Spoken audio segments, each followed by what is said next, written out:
It's time to get things started. On the most sensational, inspirational, celebrational, Keelerational. This is what we call the Keeler Show.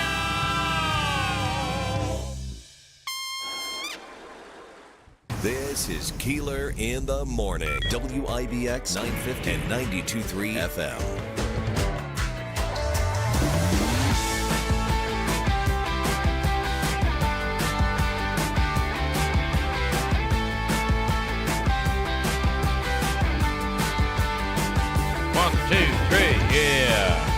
Good morning, good morning. So it's just starting to get a little of that pellet type snow out there right now. See, what a difference a few minutes makes from when I was coming in before. There was nothing. Between 5:30 and 6, or up until 6 o'clock, there was really nothing. But when you look at the radar, we are about to be hit pretty good with all of this. Snow, sleet, freezing rain, and all of that. So be aware here on this Thursday morning. It does look like we're going to be dealing with a little bit of... It appears we're in that trace category, trace to 2 inches there. It does. You're looking at KTV's radar. If you look at the radar on your phone, we're all picking up our devices. Pick them up. I'm at least looking at it here this morning. It's done exactly what the radar said it was going to do. Let's hit play and see what happens. Yeah, and all of a sudden, we're going to be in that pink and purple, and then things by around 11 a.m. or so will kind of clear out, and then it looks like we get more snow over the weekend, so we'll be getting into that. Tanya Power's coming up in a few minutes. We do have school delays and many cancellations today. I do think part of it has something to do with... Hey, it's February. We've barely used any snow days. It's going to be really slick during the commute this morning. Let's not screw around. Yeah, and I mean, I think it's funny you say that there hasn't been many snow days, but a lot of the major weather events have occurred during holidays or breaks when the schools were off. Yes. You know, the big 3 feet to 6 feet of snow we had was right around New Year's. So, well, some people had. Yeah. Meanwhile, I think we got like 6 inches. Or maybe it was a little more than that. I think that one storm, I think we got like 12, 13 inches. If you want to get a good idea of how much snow has fallen this year, if you are parking your vehicle away from the building here in this parking lot, in the employee lot here, yeah. And you look forward through the trees, the Utica Mac back lot has a literal mountain of snow from them plowing it and moving it. So I got to say, though, it's really quite interesting because depending on where you are, if you're in the valley where they normally get more snow and the higher elevations there, they haven't gotten as much yet this year. The further you are to the south of the Thruway, like even New Hartford, although Richard will tell you he's gotten more than I've gotten. However, yet you go to Marcy, you go to up into Boonville. Where do you live again, Davey?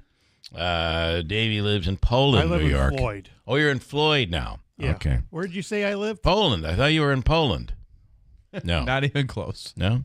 Well, they've gotten snow. When did and then I live in Poland? That's a good point. And I think that here... Well, what's wrong with Poland? In Marcy, we've been hit pretty hard with some snow, but Holland Patton. And then you go to the north, and you're talking about 200 inches of snow this season. So there you go.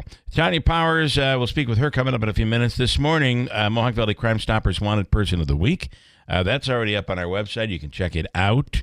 We'll get to it. Joe Beatrice, Utica Common Council member, is up here this morning. Joe is coming in today in a different capacity. Right. You mean he's not talking about Dave Short? He's coming in dressed in drag. We'll explain coming up later. Oh, God. That's not true. I don't think apparently today under Trump, I'm not sure that's even legal. Oh, my God. So, and this morning, Frank Policelli, did I get an earful yesterday? Yeah. You got the call. He was quite upset that current... Caitlin sorry, I do that every morning. You think I'm doing it on purpose, don't you? Well, it gets to a point. Caitlin Connolly, attorney, Melissa Schwartz, kind of said a few things yesterday that put some bit of blame on Frank Policelli, and He's he insulted. was really bothered by that and wants to talk about it. We'll get to that. John Decker. And also a lot to talk about with Utica Mayor Mike Galimi, the audit numbers, the Dave Short demotion, other city issues, the criticism that Caitlin Conley has given to him. I just thought, to be fair, She's been very critical. I thought to be fair, it would be nice to switch it up. I meant Katie Aiello. Mm-hmm. Yeah. Anyway, that's coming up. Hobica's free money question of the day. To give you a little tip-off here this morning, Davey, here on this Thursday, what amount of money are we looking at this morning for Hobica's free money question? Don't be stingy now, Davey. Free money question of the day. $250. Ooh, all right. That's pretty good. $250. There you go. Did you And watch Syracuse last night? We'll get Let's to just that. talk about it for a quick second. All right, screw Yeah. it. We're going to talk about that game. Throw everything else out. Where they lost by 20-8. No. What? Uno, dos, tres, cuatro, cinco, seis, siete. 30. Ocho nueve. Nueve. You were combining the two. Sorry. 20-9. That's 29 points. 30. Just say 30. Well, it was 29. Yeah. So, listen, I don't think there's any big surprise. You were going around this morning really bragging about how you predicted they would lose. We all knew they were going to lose. Everybody knew they were going to lose, yeah. But and Andrew's right. It's nice that you're wearing your Syracuse hat today. And now, if you're watching on YouTube, you're seeing a blinking light that is right in front of us. Probably more of a distraction for us than it is for anybody watching. It's brutal. Just if you don't focus on it, Don't look at the light. you'll be fine. So our FM frequencies, a number of them are down here this morning. I don't know why, but the engineering is working on it. Easy and Ilian this morning. Good morning, Easy. Kids don't go to school anymore. It's crazy. Well, it's funny. This is only some school districts, it's their first snow day of the year. Others, it's their second. Really? Yeah. Isn't that hard to believe? I know that my wife, it's only her second snow day of the year. So it may seem that way easy, but... So you could talk about her all morning because she's sleeping in. And let me tell you, that's true. And let me tell you, the other part of this is easy, is they still have to hit their number. So let's say they get more snow days than they're supposed to. That means They're taking breaks they'd away. have to take days away from like spring break. And you know that don't come easy. So I know it seems that way, but it is not true. They're still doing their days. Yesterday, New Hartford announced a former New Hartford graduate will be the next superintendent. Kaz Tangora will be stepping down as superintendent. Some say, I thought there was somebody that was, I think UTR ran a story that said, it's been because of the pressure. Well, that may be true, but it's a career of pressure. What pressure? Tangora has, and his plan was to retire here at the end of February. Yeah, we found out about it in June. I think he had probably planned it even further back than that. It was planned when he took the job. They knew that. But I'm just pretty sure when I take this job, it's going to be too much pressure. So it's going to be too much pressure. Let's put a limit now, just in case. So all of that stuff coming up today. And on the Galimi thing, and we mentioned that Frank Policelli not happy. I'm not sure Mayor Galimi is overly pleased with the news that has come out. He's been at a conference in Albany The week before. and he says, whenever I'm away, everything seems to happen. Well, it's funny. That's what happens to Todd Carville as well. Oh, it is true. The week prior, he has told us he was very ill with the flu, and then he had the mayor's conference. But here we are. We've got him. We've got him today. Here we are. All right. I want to take a very, very splinter-like break, a very quick break, and Andrew will update the news and the school closings that we have here this morning. We'll give you that update coming right up here. Be careful because the snow is turning to a pellet-like freezing rain, so it may get a little tricky out there. And you know the worst is always when it first turns to freezing rain. That can always be, you don't expect it, and then all of a sudden you come on a turn, and all of a sudden, before you know it, You're living the dream I had last night. There you are. A sunken car went through the ice on the canal. Oh, my God. You're trying to break the window open. You can't get the window open. You're kicking it. Now the water's starting to come in. You know it's going to be cold. You're going to die. You're punching your wife thinking it's a window. This is before you hit the horse. That's before you hit the horse. Or after. It's not a bad idea to have these nightmares because it really allows you to rehearse just in case that horrific thing actually happens. Be ready for that stuff because you never know. Got a break. We'll come right back with news and school closings on WIBX. Warner Sales and Service, building relationships, building trust. This is Lynn from Warner Sales and Service. Mow like a pro with Hustler Turf zero-turn mowers. Hustler mowers are designed to be maintenance and service friendly for the everyday homeowner while not sacrificing the build and cut quality they're known for. Come see us at Warner Sales and Service on the Greenway New London Road in Rome, and we'll guide you to the right mower for your property and your budget. They say no two people learn the exact same way. So how did Babbel become the award-winning language learning app with over 16 million subscriptions sold? Well, we thought of you. All of you. Take Sierra. She's an artist and absolutely a visual learner. She's doing a deep dive into our Babbel wordplay videos. Today I'll share a quick lesson on shopping in French. Merci beaucoup. Malcolm is very much a type A, say it to my face type of learner. So he checks with Babbel's speech recognition to make sure that accent? Sur le point. Keith is sweet. He's a be in the room with real people kind of learner. So he loves the live online classes with our language experts. Okay, class. Vos está pronto. Estamos prontos. Wherever you are, however you learn, Babbel is the best choice to break any language barrier. Try Babbel for free at Babbel.com. That's Babbel.com.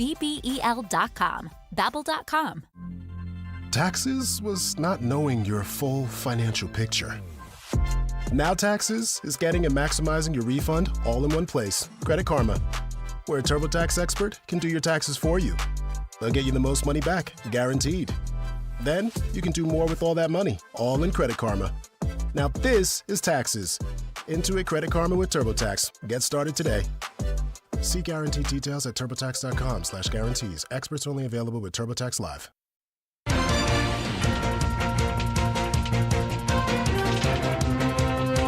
Good morning. I believe the FMs are back up and running. At least the lights stopping blinking. 6:33 here on a Thursday morning. Your full weather forecast is coming up. The New Hartford Central School District announcing Joseph DePeace is the new superintendent of schools. DePeace, a 2000 New Hartford graduate, has been the superintendent at Mount Markham School District since 2020. He was previously the principal of Richfield Springs Junior-Senior High School for 7 years and began his career as a biology teacher in the Utica City School District. Motorists across central New York may want to set aside some extra time this morning for your morning commute. A winter weather advisory is in effect for much of the region until 4 p.m. due to a mix of snow, sleet, and freezing rain that's expected to impact the area.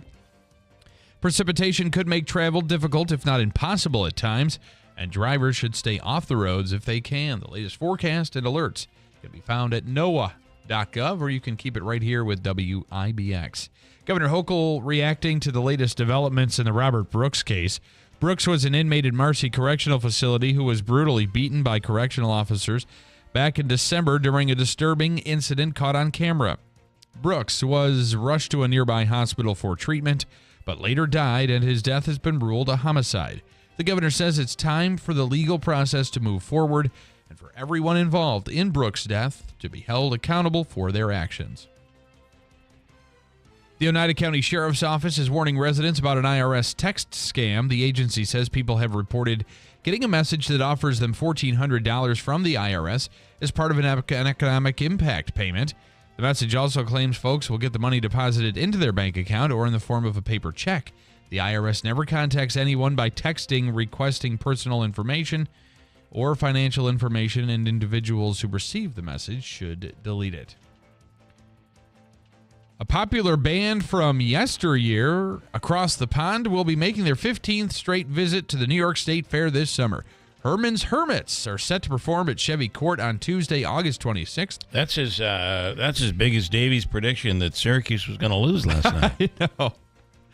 The group is known for several hits, including I'm Into Something Good, and has produced 7 gold albums and sold more than 52 million records. Didn't they do Mr. Donna got some lovely... Yes. A lovely daughter. Is that Herman's Hermits? I think so. The concert is free with daily admission to the fair, which runs from August 20th through September 1st. And we'll throw a little sports here at the bottom of the hour in at you for Bill's sake, the seer of all seas. What did I tell you? This the was going to happen. predictor of all predictions. To me, this is enormous.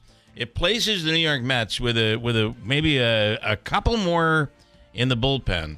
It will place the New York Mets in the best position in many, many years to lose to the Dodgers in the NLCS. Probably not even get to the National League Championship Series. However, I think, the addition of Pete Alonso is enormous. He's got to immediately fire his agent because that just caused way too much stress for everybody. Yeah. Maybe you got him the money he needed, but wow. Well, the Mets are bringing back, ESPN reports, Pete Alonso, as the Mets are in agreement on a 2-year, $54 million contract. Did I steal the lead of your star? I'm sorry. That's okay. It's your team. It's your boy there on first base. The deal includes an opt-out after the first season and will pay Alonso $30 million in 2025. The 30-year-old has hit .226 when it comes to home runs since debuting in 2019. He ranks second in Major League Baseball behind Aaron Judge's 232 in that time. It is 6:37. Let's go through the school delays and closings as quickly as you can. Can we do it to Herman Hermits? We could. You remember this one? All right, here we go. Brookfield Central Schools closed. Also closed Central Valley. Mrs. Dominio, you've got a lovely daughter. Sorry. At Clinton School and Dolgeville Eastern Star Daycare. They're also closed. Frankfurt Schuyler. Herkimer Bosse's. Herkimer Central Schools with Herkimer College opening at 9:30. Okay, we have to stop this. Yeah, people are driving off the roads intentionally. Yeah. Actually, they're driving here to do something really bad to us. Yeah, right. All right, so the way we should do it is Brookfield Central Schools closed. Central Valley, Clinton, Dolgeville, Eastern Star Daycare Center, Frankfurt Schuyler Schools, Herkimer Bosse's, Herkimer Central Schools, Herkimer College opening at 9:30. Holland Patton and the Jewish Community Center Preschool closed. Little Falls City Schools, Little Falls Public Library, and Little Lambs Daycare and preschool are closed. Mohawk Valley Christian Academy closed also. No school today for Morrisville, Eaton, Mount Markham, New Hartford, New York Mills, Notre Dame, OESJ, or Oppenheim East Freight of St. Johnsville. Oneida, Herkimer, Madison, Bosse's closed. Also closed Oriskany Central Schools, O&D Young, Poland, the Poland Public Library, Richfield Springs Central Schools, and Sequoia Valley closed. Sherborne Earlville, St. John the Evangelist Nursery School, St. Francis de Sales School in Herkimer closed. Boy, everybody's closed down here. Yes, there are a few that aren't, so here we go. Stay tuned. Utica Academy of Science, Utica City Schools, Vernon, Verona, Sherrill, Waterville, West Canada Valley, Westmoreland, Whitesboro, all closed. On a 2-hour delay, Worcester with no AM Bosse's. 2-hour delay for Stockbridge Valley. SUNY Morrisville will open at 10 a.m. The Thea Bowman House Pre-K is closed with daycare open. Skenevis on a 2-hour delay. Oneida City Schools on a 2-hour delay. Morris Central Schools. So Morris Central School District, 2-hour delay. Morrisville Eaton Central Schools closed. Milford and Madison Central Schools on a 2-hour delay. Lawrence Central School on a 2-hour delay with no AM Bosse's. Herkimer College, as I said, would open at 9:30 a.m. Hamilton Central Schools on a 2-hour delay with no AM Bosse's or pre-K. Edmiston Central Schools on a 2-hour delay, and Cooperstown on a 2-hour delay. SUNY Poly has all in-person classes canceled today. All right. And that's the school delays and closing. And your forecast, according to meteorologist Ray Stajic of the Weather Channel. Multiple small storm systems will continue to be with us over the next several days. Winter weather advisory until 4 this afternoon with a little bit of snow mixing with some sleet, maybe even some rain later, upper 30s. More snow north, although we may see an inch or two of snow and ice here in and around town. Chance of rain and snow early tonight. Snow showers overnight, low 20s. Snow showers near 30 tomorrow. More snow over the weekend. From the Weather Channel, I'm meteorologist Ray Stidgick, WIBX, 950 AM and 92.3 FM. The precipitation is starting to fall. And but it is a little crystallized, so be ready for some potential 17 right rain. now under partly cloudy skies. Just taking a little extra time is all you really need to do. And, of course, I think it should be this, to be honest. Mrs. Conley, you've got a lovely daughter. You've got a lovely daughter. She found a way to get herself out of jail. Maybe that's I'm sorry, I confuse her with Katie Aiello, the councilwoman. I do that often, sadly. And then Mike this morning says, wow, Peter Noon from the band Herman's Hermits will be celebrating his 100th birthday at Chevy Court. That is crazy. Well, is he really performing? I don't know if he's still with them. I think it's like the Beach Boys where nobody's, really nobody's, there's a couple of originals, I guess. And then there's this one. This is just a classic. This classic hit. Woke up this morning feeling fine. There's something special on my mind. Last night I met a new girl in the neighborhood.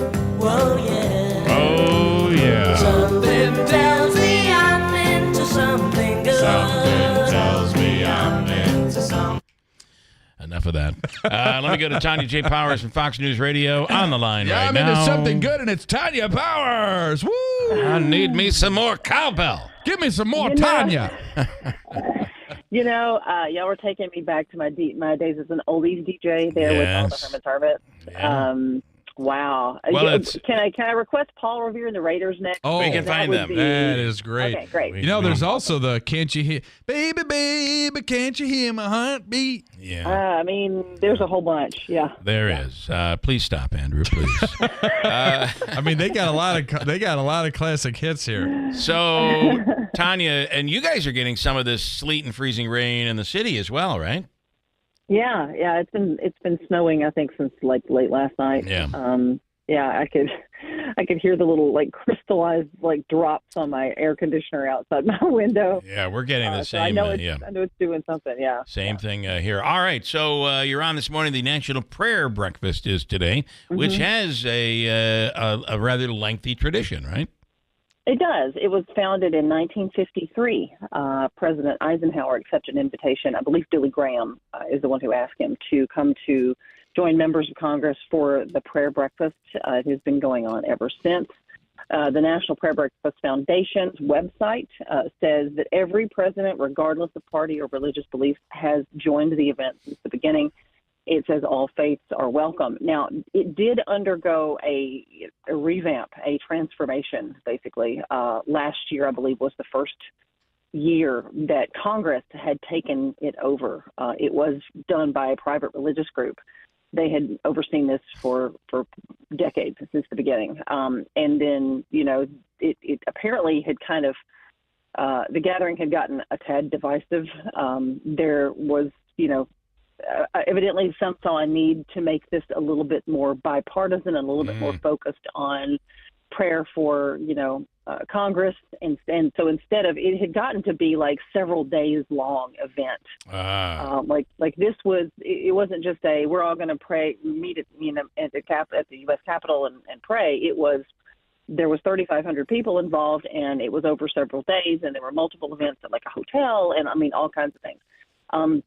It was also a place where there was a lot of lobbying done, because you got the ear of the lawmakers if you're at the National Prayer Breakfast. That all kind of was revamped last year. Now there is, and there always has been, a couple, honorary co-chairs for this event.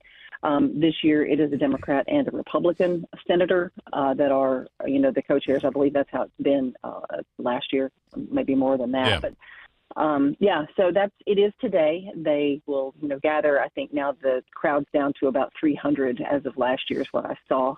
I don't have a, firm number of how many people are invited, but it apparently is going to be a lot smaller event going forward than it has traditionally been in years past. It is interesting to see the history of these, and you think the prayer breakfast, while that is a lengthy history, you would think, wow, that goes probably back to what, maybe the early 1800s. But no, a lot of the religious stuff came in the 30s, 40s, and 50s in the United States, and this is that. The other thing I was very surprised is the Department of Education actually came during the Carter administration. I thought that was a department that had been around much longer than it really has been. Yeah, there've been different. I think some of these things, like you said, we take for granted that has been around forever, and it hasn't. I mean, like I said, President Eisenhower in '53, he's also the one, remember, that added "In God We Trust" to the currency and "Under God" to the Pledge of Allegiance as ways to combat the Red Scare after World War II. So, it really, when you kind of delve into which presidents did what in the history of the country, it's quite fascinating to read up on. I always enjoy a good debate when somebody leads with, our forefathers wanted, they put "In God We Trust" on our coins, right? That's proof. And then we go from there. Tanya, so. All right, listen, we appreciate it. Thank you. And this, by the way, you're out. This is for you, Tanya Powers. And I always get a pick out of Tanya. And this is Tanya. Tanya, have a wonderful day. Thank you. Stay safe down there in the city. Thanks a lot. All right. In the world still get you uptight. Well, there's nothing better you ain't tried. So you're driving down the road in your brand new Steep Bunny Mazda CX-90, CX-50, and all of a sudden you turn it up. It's just keep getting harder to find. Okay. Steep Bunny Mazda, the new Mazda sales event is going around right now, and it's back. They've increased their inventory with over 150 new Mazdas available.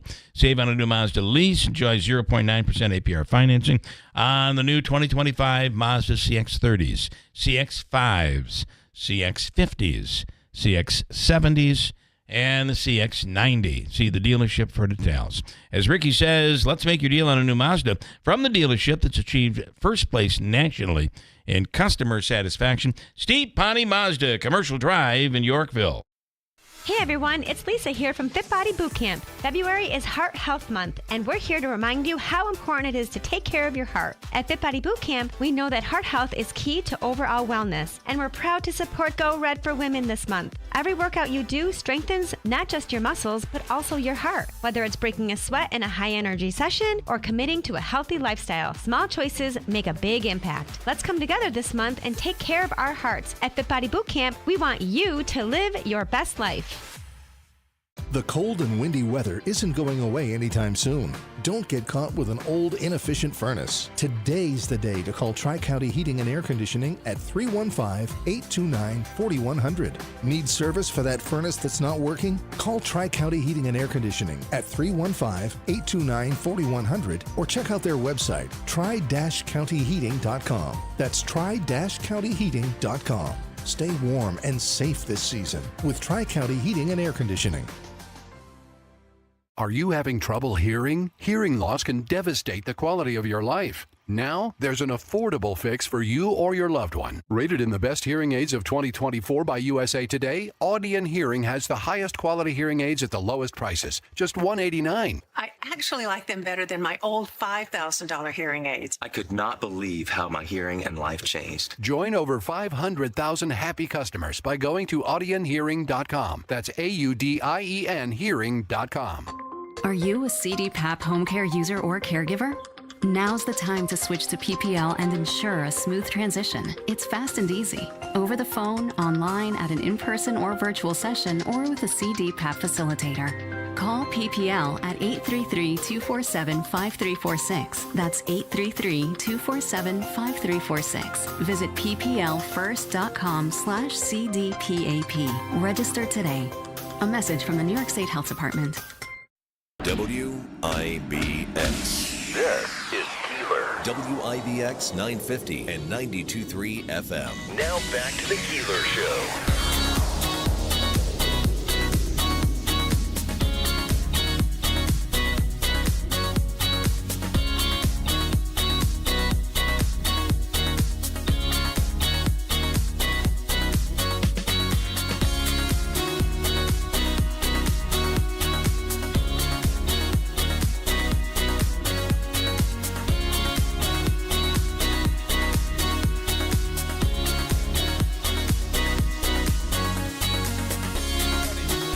You have some audio there, Andrew Dominion. I was going to say something, but the mics went on. Here we go. You got to pull up my... Oh, I don't know how this works. Oh, how are you play? You're playing it on your PC? Yeah. Okay. Yep. So it'll be guess. I got it. Yep. Kill this. Dead. All right, here we go. In our local media to grow a pair. Oh. I know the media isn't the same as it used to be. And I'm not expecting a lot, but honestly, I do need our local reporters and our local media to grow a pair, preferably as soon as possible. Whoa. So I'll say it one more time. The DPW commissioner was demoted in the middle of winter, replaced with the mayor's cousin, which he has not disclosed to people. And all of this followed after he filed a harassment claim. And the only follow-up question I got from that statement was from Samantha Claus Motesta saying, how does Katie know that happened? And what do we get from the media? You guys aren't even a little curious. Well, what about the employees who are working in that environment? Part of the issue that she's talking about is it is true that the local media is in a much tougher position. People, the staffs are down. People are working, and I think in a little defense of the local media, that people are working, doing double duty as compared to what they used to have to do. And the news staffs are smaller, and it's more difficult today. And when that happens, we tend to rely on press releases. And there are some in our local media that are so young and so inexperienced. Yeah, I would not want them to talk about anything. But I do think hence this is Kaz Tangora's immense pressure forcing him into early retirement. But I do think that a story like this, where there is the look of nepotism, no one's saying that it's happened, that he placed this. By the way, the now DPW commissioner is a great guy. And he's worked for the city for decades, and probably is qualified for the job. But I like him. I like Dave Short. It is a difficult situation, and I like the mayor. We all like everybody. Yeah. But at the end of the day, it is important to ask questions. And personally, if I were the mayor, not that I should be giving advice to anybody, I would have gotten out in front of this. And now he's getting alongside of it and maybe a little behind he's going it, but to. he'll be here. We'll have morning, him in the 7 o'clock hour, and he's giving us the entire hour if we need it. So two things. I like it. From Bill Morehouse this morning, and you always, and rightfully so, you say, "Is he sure? Are you sure he's okay with you reading that text?" Run with it. He's always good with it. Okay, for the most part. If I text you something, I for the most part, it's out, and unless he says otherwise. Yeah. Okay. Calling out Davey this morning. I caught that in the background. Who knew Davey was such a Poland hater? Yeah, he hates Poland. He's like, very don't you much ever say Poland. I'm from Poland. No. What is Poland? They're the Tornadoes? Is that what their nickname is? Davey? Fiance was one. I don't know. I didn't say I didn't. I wasn't criticizing. I'm not from You Poland. did say, I'm not from Poland. Poland. Blah. I did say that, but I'm not You did. from Poland. You're not from, but you don't have anything against No, I have nothing against Poland. Polish people or Poland. No. Don't go through New York mills. You'll be sorry. Yeah, you will. I'm not sure the people from Poland, New York, are necessarily Polish, to be honest with you. Well, maybe some. And I don't think the town of Russia is Russian. Right. I know my mother was born in the town of Russia. And then she's clearly not Russian. And then although she does like Russian dressing. Oh, or white Russians maybe. I don't think she does. She's not a drinker. Morehouse also saying, the feeling that runs through my office and through City Hall is that Shorty got screwed. Yeah, and that's the comptroller. And the fact that if Katie is correct and no one else but us has run this story, I will tell you a lot of times I think that they're sitting there waiting for a press release. Yeah, and the mayor's office did put one out, but it's not the one that Katie. That's not the version of things that Katie Aiello is. Not the version. Yeah, and I don't know what Dave Short. We're going to find out. I think a little bit today, but I will tell you there was something that was an indicator for me, and we'll chat with the mayor about this. I felt like there was some tension between the mayor and Dave Short before all of this happened.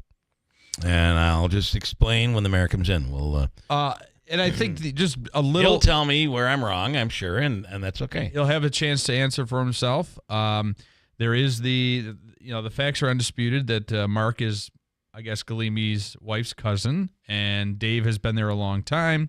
But also, too, if you go to the mayor, if you go to the mayor and say, was Dave Short demoted because you'd rather have your cousin in there and because Dave went to the HR department for harassment or whatever, and he says, no, that's not the case, well, does the media say, liar, liar, pants on fire? I mean, it's kind of one of those things where what do you do? You ask him about it, and he responds, and you ask the question. If you have proof to prove otherwise, then you run with that, and if you don't, you accept the answer and allow the people who are watching or listening to form their own conclusion. Elton John, can I move on from this? We're going to talk to the mayor next hour. Elton John and Brandi Carlile have a new song and a new album out together. Wow. I just remember it was maybe about 8 months ago, Elton John said he was done. He couldn't sing anymore because he couldn't see. Said Ray Charles, what the hell are you talking about? I could... like Huey Lewis in the news. He lost his hearing, can't perform anymore. Elton John was I don't know about sight. He's back. Anyway, the song is Who Believes in Angels, and I believe I have a little bit of a clip. If you care to hear it, I don't know if you do, but here we go. Here's some audio. I'm 76, and I want to do something different. I don't want to coast. I've idolized Elton John since I was 11 years old. When I met her, I fell in love with her, and I just thought she had the most amazing voice. This is one of the greatest musical experiences of my life. What do you say we set the pleasantries aside? Even the diamonds look like rocks to the untrained eye. What does it cost to buy a soul back when you die? Now that's it right there. The angels gonna do with you and I. All right, well, there you have it. That's the new song by Elton John and Brandi Carlile. I don't know that it's legal in the United States to have two gay people singing together today, but I think it's okay because he's from England. So he's been grandfathered in. I think he's grandfathered. We do, in mentioning Bill Morehouse, have to say happy birthday to Bill Morehouse. He's celebrating his birthday today. All right, Bill, happy birthday. All right, we have a bunch of school closings, and there are delays as well, and those delays could be altered a bit as the day goes on. It is, we are getting a little bit of that precipitation out there, and it is going to be a little bit on the slippery side, and could be treacherous if we get what they are predicting on your ride in. So be aware of that. As Andrew always says, take a little extra time. A little extra. I usually ignore everything he says, but take a little extra time to make your way in. We have Fox News coming up top of the hour, Andrew's update, and then next hour, Mayor Galimi and Hobica's free money question, $250 coming up. Every once in a while, something that sounds too good to be true is actually, in fact, true. How would you like up to $4,000 of free windows? And when I say $4,000 of free windows, I mean $4,000 of free windows. No gimmicks or games. You don't have to buy $4,000 to get $4,000 free. You just get up to $4,000 of free windows through Patriot Home Solutions and NYSERDA. Of course, some restrictions apply, but none of these restrictions are income-based, and you don't have to sit through a long, drawn-out sales presentation. Give Patriot a call at 315-401-0440, and they can quickly tell you over the phone if you qualify or how you can get qualified. That's 315-401-0440. These aren't any windows. They're high-quality, custom-fitted windows designed to save energy and keep the cold air out all winter. Your window solution is Patriot Home Solutions. Online at patriothomesolutions.com. It's time to stop letting road conditions dictate your journey. Nokian Tires all-weather tires are versatile enough for summer heat, spring rain, and winter snow, allowing you to forget the forecast so you can focus on the road ahead, not the road below. Forget the forecast with a year-round tire approved for winter use. Find Nokian Tires all-weather tires at Tallman's Tire and Auto Repair, with locations in Utica, Yorkville, Rome, and Herkimer. Learn more at tallmanstire.com. From the Stanley Theater Studio, WIBX Utica, Rome, W295EI, WIBX 950 and 92.3 FM, a Town Square media station. decide by today. I'm Dave Anthony. Fox News is the deadline for federal workers to accept President Trump's buyout offers to resign. There's 40,000 workers that have accepted that buyout. That represents about 2% of the federal workforce. And the Office of Personnel Management says workers who opt for the buyout will get paid through September without working. Some of the unions and attorneys say the offer isn't guaranteed. When the buyout offers was announced last week, it was expected that 5 to 10% of the federal employees would accept it, leading to $100 billion in annual savings. Fox's Lucas Tomlinson at the White House. Now, the Democratic anger over Elon Musk's Department of Government efficiency is growing. What Elon Musk is doing is illegal. It is a coup. Congresswoman Sarah Jacobs in a big protest in D.C. demanding Musk be stopped. A lawsuit filed against Doge has led the Justice Department to work out an agreement limiting Musk's access to some financial data within the Treasury Department. There's a new Trump transgender order aiming to bar athletes born male from competing in female sports. We're putting every school receiving taxpayer dollars on notice that if you let men take over women's sports teams or invade your locker rooms, you will be investigated for violations of Title IX and risk your federal funding. Next hour, the president will attend the National Prayer Breakfast. And there's a new Trump Truth Social post writing that Gaza would be turned over to the U.S. by Israel when the fighting ends, as a ceasefire with Hamas still holds. Now, there's pushback throughout the Middle East opposing the Trump plan to rebuild Gaza. Israel's Prime Minister Benjamin Netanyahu tells Fox, "This is the first good idea that I've heard. It's a remarkable idea." This is Israel urges Palestinians in Gaza to voluntarily leave. Another country joining El Salvador, agreeing to accept illegal immigrants. Guatemala says it'll accept migrants from other countries who are being deported from the United States. President Bernardo Arevalo says the detainees would eventually be returned to their home countries at U.S. expense. Jonathan Savage, America's listening to Fox News. Are you having trouble hearing? Hearing loss can devastate the quality of your life. Now, there's an affordable fix for you or your loved one. Rated in the best hearing aids of 2024 by USA Today, Audion Hearing has the highest quality hearing aids at the lowest prices, just $189. I actually like them better than my old $5,000 hearing aids. I could not believe how my hearing and life changed. Join over 500,000 happy customers by going to audionhearing.com. That's AUDIEN hearing.com. Police Sergeant Christopher David Fitzgerald of the Temple University Police Department sustained fatal gunshot wounds while attempting to arrest a robbery suspect. The Tunnel to Towers Foundation provided a mortgage-free home to his wife and their 5 children in honor of their forever hero. Christopher was a great father, husband, brother, and son who is so very missed. Heroes like Christopher protect and serve our communities and our nation. Show your support. Donate $11 a month to Tunnel to Towers at T2T.org. That's T2T.org. Pam Bondi is now in charge of the Justice Department, sworn in as the new U.S. Attorney General. I will fight violent crime throughout this country and throughout this world and make America safe again. She issued memos on day one, including pausing federal funding for sanctuary cities, resisting federal immigration raids and the Trump mass deportations. Bondi also ending the Biden moratorium on federal executions. The same day, a convicted murderer got a lethal injection in Texas. Another Trump cabinet member has been approved. The Senate confirming Scott Turner to be the next Secretary of Housing and Urban Development Wednesday along mostly party lines. Today, the Senate Judiciary Committee is scheduled to vote on FBI Director nominee Kash Patel, one of President Trump's nominees most under the microscope. Patel will need to be voted out of committee in order to go before the full Senate to officially be confirmed. U.S. Trade Representative nominee Jamieson Greer has his confirmation hearing scheduled for today. On Capitol Hill, Ryan Schmelz, Fox News. On Wall Street, stock futures are mixed before today's trading. This is trade deadline day in the NBA, and there's yet another deal. Days after the one that shocked the basketball world when Dallas traded Luka Doncic to the LA Lakers for Anthony Davis. Jimmy Butler got what he wanted. According to ESPN, Miami is trading Butler to the Golden State Warriors in a multi-team trade that puts Andrew Wiggins in a Heat uniform.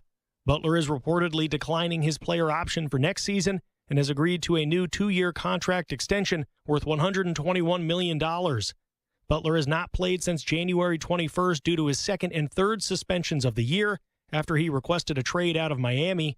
He'll now play for his 5th NBA organization when he teams up with Steph Curry and Draymond Green in San Francisco. Joe Morgan, Fox News. And another big deal. De'Aaron Fox scored 24 points in San Antonio's win over Atlanta last night. It was Fox's first game as a Spur since his big trade out of Sacramento. I'm Dave Anthony. This is Fox News.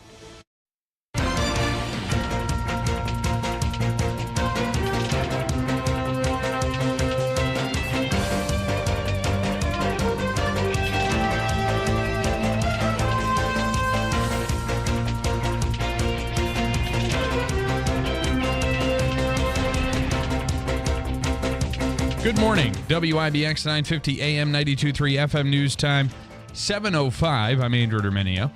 The snow has begun to fall and freezing rain in some spots. Your full weather forecast is coming up. A winter weather advisory in effect until 4 p.m.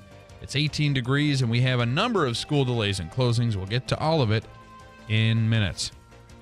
Motorists across central New York need to be prepared and set aside some extra time for their morning commutes, as that winter weather advisory is in effect for much of the region due to a mix of snow, sleet, and freezing rain that's expected to impact the area. Precipitation could make travel difficult, if not impossible at times, and drivers should stay off the roads if they can. The latest forecast and alerts can be found at WIBX950.com. Governor Kathy Hochul is reacting to the latest developments in the Robert Brooks case. Brooks was an inmate at Marcy Correctional Facility who was brutally beaten by corrections officers back in December during a disturbing incident caught on camera. Brooks was rushed to a nearby hospital for treatment but later died, and his death has been ruled a homicide. The governor says it's time for the legal process to move forward and for everyone involved in Brooks' death to be held accountable for their actions. The Oneida County Sheriff's Office is warning residents about an IRS text scam. The agency says people have reported getting a message that offers them $1,400 from the IRS as part of an economic impact payment. The message also claims folks will get the money deposited into their bank account or in the form of a paper check. The IRS never contacts anyone by text requesting personal or financial information, and individuals who receive this message should delete it. The Syracuse charter school that was the scene of a carbon monoxide leak has been cited for code violations. The Syracuse Academy of Science High School was cited for tampering with a combination smoke and carbon monoxide detector. The discovery was made Tuesday when first responders went to the school after getting a report of a carbon monoxide detector going off. It was later determined the detector was covered in tape over its sensor openings. It was likely triggered by burning food. And a popular the sensor was they put tape over the sensor to stop it from going off. The stuff that people do in their own homes. Yeah, because, that's annoying. They do it in their own homes just before the house burns down. It's unbelievable. Yeah. And a popular band from across the pond will be making their 15th straight visit to the New York State Fair this summer. Herman's Hermits are set to perform at Chevy Court on Tuesday, August 26th. The group is known for several hits, including I'm Into Something Good, and has produced 7 gold albums and sold more than 52 million records. The concert's free with daily admission to the fair, which runs from August 20th through September 1st. Right now, it is snowing. A little bit of precipitation in mixed forms across central New York. It's 18 degrees. Here's your forecast. Multiple small storm systems will continue to be with us over the next several days. Winter weather advisory until 4 this afternoon with a little bit of snow mixing with some sleet, maybe even some rain later, upper 30s. More snow north, although we may see an inch or two of snow and ice here in and around town. Chance of rain and snow early tonight, snow showers overnight, low 20s, snow showers near 30 tomorrow, more snow over the weekend. From the Weather Channel, I'm meteorologist Ray Stidgick, WIBX, 950 AM and 92.3 FM. Right now, it's 18 with snow falling, and we're going to go to our correspondent in the field, hopefully on a hands-free device and driving safely. Megan Stone is standing by right now. She's actually out checking road conditions. Actually, really, she's driving in, but we'll say she's out on assignment right now. Megan, I know you're coming from maybe the New Hartford area, Clinton, that area. What are the roads like? And it seems to be coming down now over there. Yes, the storm really came out of nowhere. So if you're in the Clinton, Kirkland, Clark Mills area, you're getting mostly fluffy snow. But as you get closer to Whitesboro, you get past the old WIBX building, you're starting to get a mixture of sleet and freezing rain and also snow mixing in. And the corners are getting people nervous because I could see the fishtailing as people go in the snow because the plows are working hard, but the storm is working even harder. So for my recommendation is go well below the speed limit, increase your follow distance because it is icy and slippery and the road conditions are deteriorating a little bit more quickly than I think the plows would like. So give the plows their time to do their work and stay safe on the roads because this is probably the most difficult drive I've had coming into WIBX since I started working here. Yeah, it always is that freezing rain and that slipperiness because you're going to have all the snow tires on and, four-wheel drive, all that. Ice is just is a real difficulty. So, all right, drive carefully, and we appreciate it. Thank you so much. No problem, Bill. And we have a ton of school delays and closings. We'll tell you can go to our website, WIBX950.com, for all of those. We will give you an update coming up in a second. Right now, Andrew with an update on sports at 7-Eleven. Here we go. The NFL Players Association pushing back on any plans to extend the regular season schedule to 18 games. NFLPA Executive Director Lloyd Howell Jr. criticized NFL Commissioner Roger Goodell's recent statement that safety data does not discourage expanding the regular season. Goodell said Monday the 18 regular season games and 2 preseason games may be a possibility, but Howell responded by saying no one wants to play an 18th game. And do you really want to watch an 18th game?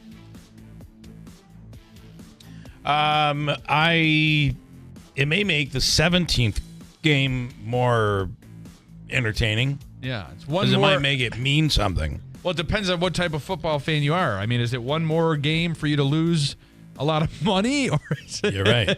Well, I mean, if you're a fan of the Jets, oh boy, fan of the Giants, several issues, fan including of the Bills, you're like, and then all of a sudden, disappointment, major disappointment. Several issues, including the number of bye weeks, roster size, and length of the offseason, would need to be addressed before any negotiations take place. The current CBA, which was ratified in 2020, expires after the 2030 season. Malik Neighbors has his vision for what the quarterback's room will look like in 2025. The Giants' rookie wide receiver said that if the organization decides to draft a rookie signal caller, he would prefer they also grab a veteran to be in the room. Neighbors ultimately said that he does not have a preference as to what the Giants decide to do. New York went 4-13 and has the 3rd overall pick in the draft. The Jets are adding to their front office, according to 9 News. Denver Broncos national scout Rob Patton has been hired as the Jets' co-director of player personnel. Patton began working with the Broncos in 2017, 4 years before his uncle was hired to run the team's football operations. In other news, Senior Director of Football Administration David Sochi has been fired. New York went 5-12 and has the 7th overall pick in the 2025 NFL Draft. The Knicks are making a deal before the NBA trade deadline. According to ESPN, the Knicks are sending center Jericho Sims to Milwaukee as part of the Chris Middleton-Kyle Kuzma trade between the Bucks and Wizards. The Bucks are sending DeLon Wright the draft rights to Hugo Besson and cash back to New York. The Knicks are second in the Atlantic Division at 34-17 and will host the Celtics Saturday night at MSG. The Rangers have won back-to-back games after rallying for a 3-2 victory over the Boston Bruins at Madison Square Garden. The Devils are hoping to build off their recent victory after topping the Penguins of Pittsburgh in a shootout. The Devils are hosting the Vegas Golden Knights tonight at Prudential Center. And the Islanders will be looking to remain red hot. The Isles have won 8 of their last 9 games, entering tomorrow's night's battle against the Winnipeg Jets at Canada Life Center. The Syracuse Orange basketball team lost in depressingly awful fashion, 83-54, the final from the JMA Wireless Dome. They were defeated by Duke. And it's always nice to talk about baseball. The Mets are bringing back a star slugger. According to ESPN, Pete Alonso and the Mets are in agreement on a 2-year, $54 million contract. The deal includes an opt-out after the first season and will pay Alonso $30 million in 2025. The 30-year-old has hit 226 home runs since debuting in 2019. It is 7:14. A couple of others. I know that Utica City FC is playing Friday night at the Adirondack Bank Center. Are the Comets home Saturday? Davey, if you can check. And I know the Pioneers, the men's Pioneers, I think they've won like 7 in a row. The Comets are home on Saturday. They're playing Bellevue. So they got the Crunch in Syracuse on Friday. Comets home on Saturday. The Utica City FC on Friday night. And then this weekend, the Utica Pioneers men's hockey team is on the road in Pittsburgh at Chatham University through the weekend. And then next weekend they have a home. How do you say it? A home. Home and home. A home and home, right? Home and home series with SUNY And I believe next week is also the indoor soccer league. Utica City FC, the Odd is hosting the All-Star game. Yeah, I did see that. Yeah. And I got to say, just if you're, realizing how quickly we're moving through February. Yeah. I realize we're only at the 6th, but the men's Pioneers men's hockey team for Utica has only 6 games left before playoffs. So it's this weekend, next weekend, and then the following weekend, and the playoffs will then get underway. So moving quite quickly, and the Utica Pioneers are number 2 in the country right now. So that's awesome. Maybe this will be their year. We'll speak with Gary Heenan coming up in a bit. Coming up, much to get to. Mayor Mike Galimi has a lot to say, a lot to talk about, some accusations by Katie Aiello. In fact, her latest video, and we'll play a little audio from it, saying the media is not doing its job right now. We'll speak with the mayor in studio coming up at WIBX. It's time to stop letting road conditions dictate your journey. Nokian Tires all-weather tires are versatile enough for summer heat, spring rain, and winter snow, allowing you to forget the forecast so you can focus on the road ahead, not the road below. Forget the forecast with a year-round tire approved for winter use. Find Nokian Tires all-weather tires at Tallman's Tire and Auto Repair, with locations in Utica, Yorkville, Rome, and Herkimer. Learn more at tallmanstire.com. Hey everyone, it's Lisa here from Fit Body Bootcamp. February is Heart Health Month, and we're here to remind you how important it is to take care of your heart. At Fit Body Bootcamp, we know that heart health is key to overall wellness, and we're proud to support Go Red for Women this month. Every workout you do strengthens not just your muscles, but also your heart. Whether it's breaking a sweat in a high-energy session or committing to a healthy lifestyle, small choices make a big impact. Let's come together this month and take care of our hearts. At Fit Body Bootcamp, we want you to live your best life. Uncertainty, the unknown. These can be some of the greatest fears people face. There is a chance for a life of greater certainty that the Rome Rescue Mission provides. We call it a hand up, not a handout. The Rome Rescue Mission provides the basic necessities and the skills needed to start a new life. It starts simply with someone to talk to. Knowing that someone cares. The Rome Rescue Mission strives to meet basic needs, food, shelter, and clothing, but more importantly, provides emotional and spiritual support. The Rome Rescue Mission helps people start a new and promising life. Being in need is not a choice. Helping is. An unlimited future starts at the Rome Rescue Mission through your generous support. Make a difference and donate now. RomeMission.org. That's RomeMission.org. Rome Rescue Mission. A hand up, not a handout.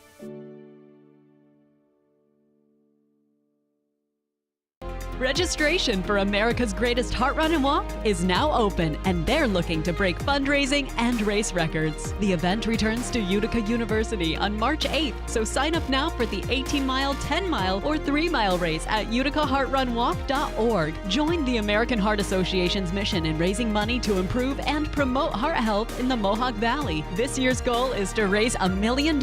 Sign up to race or donate now at uticaheartrunwalk.org.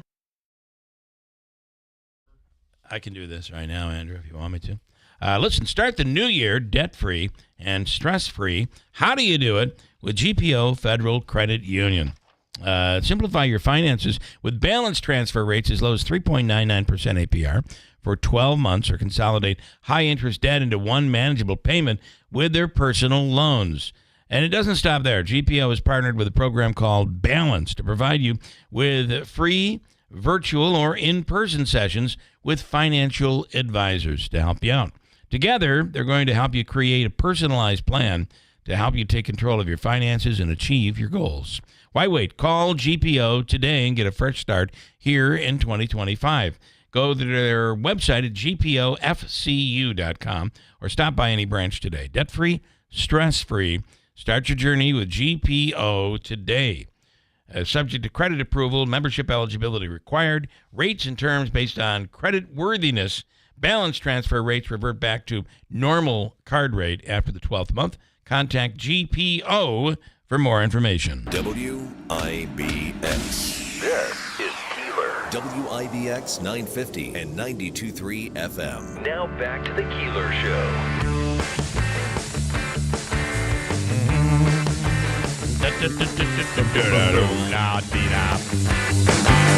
Want some comments? Do you want some love? Here are some comments according to Andrew Offer. And by the way, I did something that I think is most things I do. I really believe in my heart are brilliant. So here's just another one of them. I wish I could get my wife to agree. I oftentimes get people asking the question, how do we find old segments? So-and-so was on the air today, and I'm trying to find that segment. I want to introduce you to someone who is a wizard when it comes to this topic, and his name is Davey. Davey, someone's asking the question, how do we get the stuff that's already been on the show? You're going to turn your mic on? I'll do it for you. Well, Bill, you go to the WIBX app or on the website and go to where it says Keeler Live. Listen live. Okay. Here's a better way to get there. Are you ready? The podcast. This is and it's broken into segments. So if Mayor Galimi is on later this morning, it'll be you'll be able to go. If you go to the WIBX website and you go to the menu Keeler, just hover over Keeler, you're going to find two new items there in the drop-down. Number one, Keeler Podcast. When you go to it, it's me and Ray Durso. It is... This Week in the Mohawk Valley is also up there. That's right. That's correct. But it's all programs that are basically put into podcast form, and you can check them all out. Very, very easy. You click on that. The other thing is, let's say you would like to... How do I hear this all the time? How do I log on to your YouTube feed? If you go to the WIBX website, if you go to the drop-down that says Keeler, the second item there in the menu, drop-down menu, is Keeler YouTube live stream. Wow. If you click on that, which I just did just now, you will find that the live stream page comes up, and you'll see a little live icon there. If you hit on that, you're ready to go, and you have it. And I highly suggest you subscribe and like it. That way, you'll get a message each morning as to where that is. So two places you can go on our website at WIBX950.com to get podcast information. And also, I also have to say, if there's something that was on the program, the YouTube feed immediately, as soon as we shut it off at 9 o'clock, it archives everything. So everything is there. Anything you want to add to this, Davey? Because I think it's quite brilliant. Oh, there you can listen past, present, future, clips are on the website. Quoting somebody driving down the road right now, why in the hell would I want to listen again? So there you go. I hated it the first time. Yeah, I hated it the first time. I don't think listening to it again is going to... And it's like getting those chocolates that are all variety chocolates, and you take a bite into one and it's pink in the middle. It's like, ugh. I like those ones. I realized. Okay. Well, then I hand it to you and you say, there's a bite out of it. And I'm like, oh, it's still good. I'll cut it off. Yeah. Cut that off and you're going to enjoy it. In studio right now, making his way to a comfortable seat is Mayor Mike Galimi. And good morning. Good morning. Talk to he's going to set you up right there. Oh, yeah. And Andrew, give if you could, I do want to get right into it. Yeah. And we'll do a quickie here. We'll do Habaika's free money question and then get you right into even more. But Andrew, if you could, I think Katie's latest video. Oh, yeah. If you could just play a little clip of that and then we'll get right into it. I have not seen the latest video. There's a new one. Hold on. It's been 2 weeks of nonstop videos. And there is a new one for you yeah, there is, and this one is in relation to, and it's a good segue into what one of the topics we're going to have here this morning. The same as it used to be, and I'm not expecting a lot, but honestly, I do need our local reporters and our local media to grow a pair, preferably as soon as possible. So I'll say it one more time: the DPW commissioner was demoted in the middle of winter, replaced with the mayor's cousin, which he has not disclosed to people. And all of this followed after he filed a harassment claim. And the only follow-up question I got from that statement was from Samantha Claus-Motesto saying, how does Katie know that happened? Okay, so Mayor Galimi is in here. You've heard that clip. Do you want to respond to that at all? Yeah, I guess I'll just get right down to the business. Now, first off, over the last 2 weeks, I had to literally listen to and go through tons of videos. This has been a litany, so I don't know where we want to start, but I guess we're starting here. Yeah, Mark Sokolowski is my wife's cousin. He was 20 years ago when he started working for the DPW. Dave Short did not file a harassment claim. Did he do? It's interesting that she said it that way because how she initially said it was Went to HR. Someone came to him with a complaint. He then passed it on to HR. Is there any truth to that? So he did not pass it on to HR. There was a complaint filed. It was all handled appropriately by HR once HR knew about it. Right. But that has absolutely almost no bearing on the changes that were made. Also, all of a sudden Katie wants to, bring up the fact that Mark Sokolowski is my wife's cousin. A lot of people did know that. People that went to his father's funeral, my father-in-law's funeral. Yeah. And on the flip side, let's talk about the fact that I did reorganize, and I did a press release on this, DPW and Parks and Rec, because we didn't have Rec anymore. We just had a commissioner and deputy commissioner. We did make some really good changes to these departments so we could better serve the city. Now, in regards to the new DPW commissioner, and I spoke, who's a great guy, by the way. So here's the really thing, like him a lot. right? Let's talk about this change. And he has a very fun side business. Yes, he does actually. He has the dinghy bar. The dinghy bar. Oh yes. People were up in arms about that too. That he's going to be on on city time, working at his bar. The allegations are abounding. So first, let's talk about the mayor's office. All right, so really, let's because we got to get down to business on this because there's like hundreds of accusations, and it's like one of those pinup boards with the red yarn on the wall at this point. Right. Is there? Let me ask you this: has there been tension between you and Dave Short? No, because I did feel tension in studio. I will tell you this. Oh, you mean when we were in together the other? Yes. So I did. So there was a part where you said we're no longer allowing them to drive up and down the highways and the streets, or making it look like they're plowing just to get people to stop from complaining. I did almost see Dave Short slide under the table when you said that. Well, listen, and there's good reason for that. Dave was part of being directed by the previous administration. Okay. And they were directing him to do those things. So yeah, there was a shift because I think that's important to know that wasn't right. like Dave's decision to say we're going to run the plow. It's Dave's job as the DPW commissioner at the time to push back. You're telling me though that the direction was, just going back to this moment, in the previous administration, people are complaining that we're not getting out and plowing, getting ahead of the storms. So go out, drive the plows around. You don't have to salt, you don't have to plow, but make it look like you are to shut these people up. Not don't salt, don't do anything. Okay. But it was absolutely, and I heard this said, get some plows out there so people think we're doing stuff. But they were salting. They were doing things. So, but it was just a different way of doing things. Yeah. I'm doing it differently. Now, let's go back to the other thing. All right, because what's being missed on this the most... Okay. So I asked Mark you, is there tension? Well, of course there's tension. I just reorganized the department. Yes. I'm the mayor of a city. Okay. I came in last January and said, I'm going to work with everyone who's still here. And you heard me say this a million times when I campaigned and when I came in. And I said, everyone is going to have the opportunity to do these jobs the way I expect them to be done.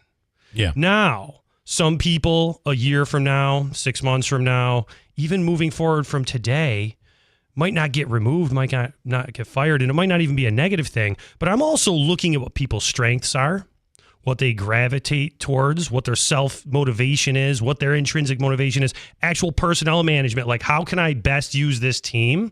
And I'm going to continue to make reorganization. I'm going to continue to make organizational changes. But here's the thing, though. I want to ask you a couple questions. And I talked to Dave about this yesterday because you're going to interview me now. Well, okay. Well, proverbial, right? Okay. Let's break this down. Okay. One, Dave Short was not demeaned and made to go to an E&A meeting.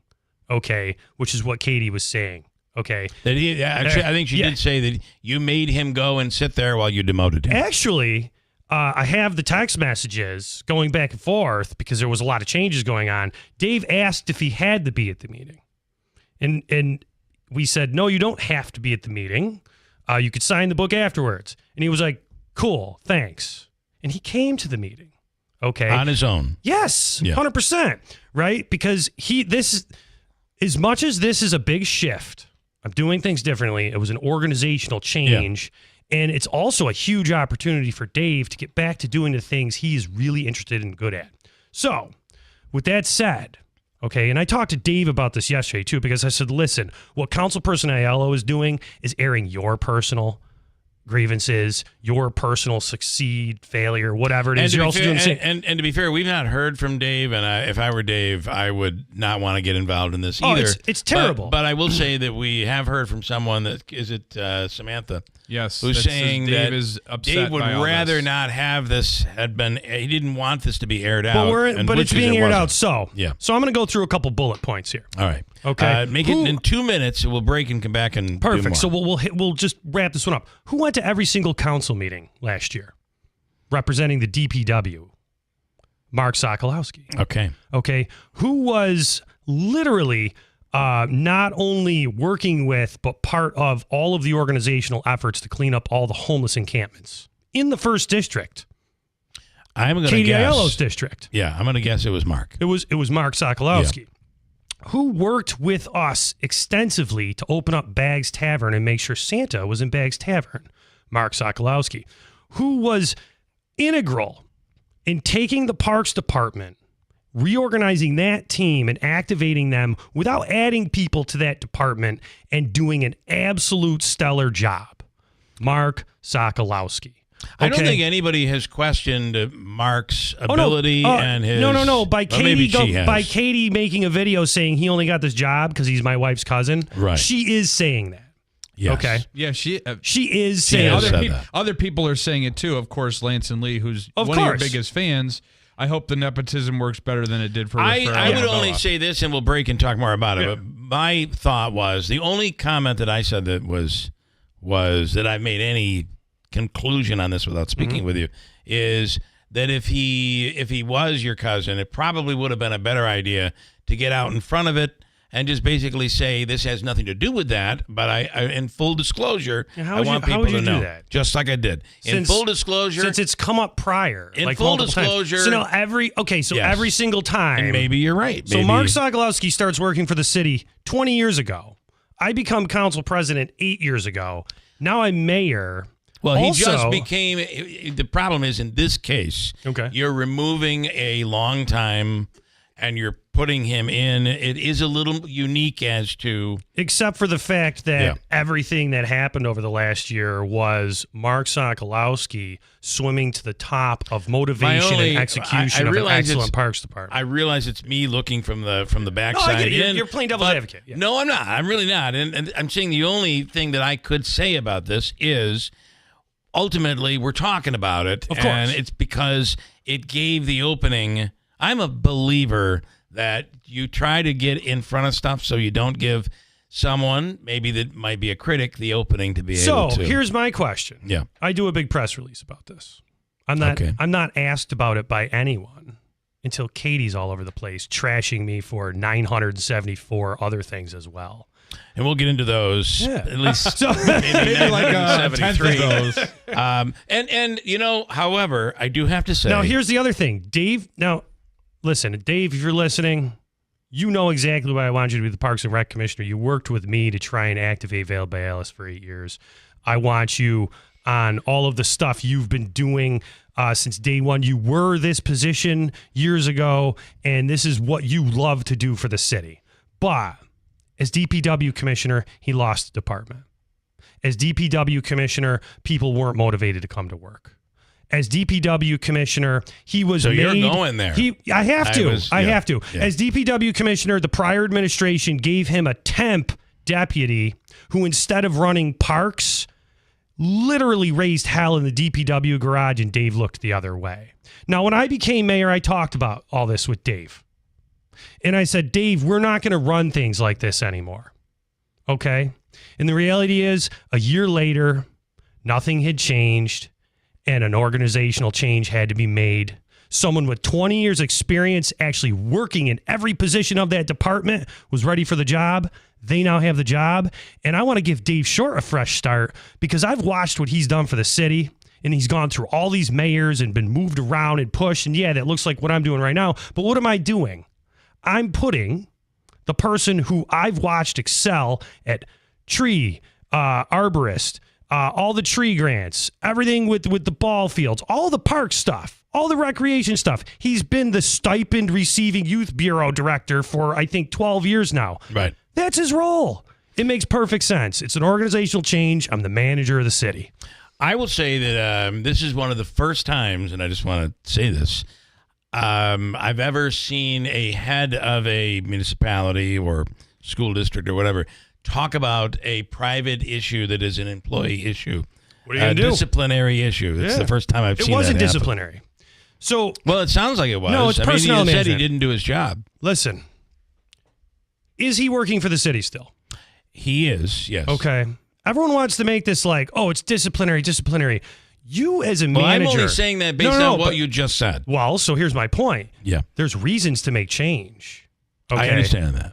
But you have to manage and see value in your employees. And I see that value. And he is now sitting where his value lies. Okay. Do you understand? I do.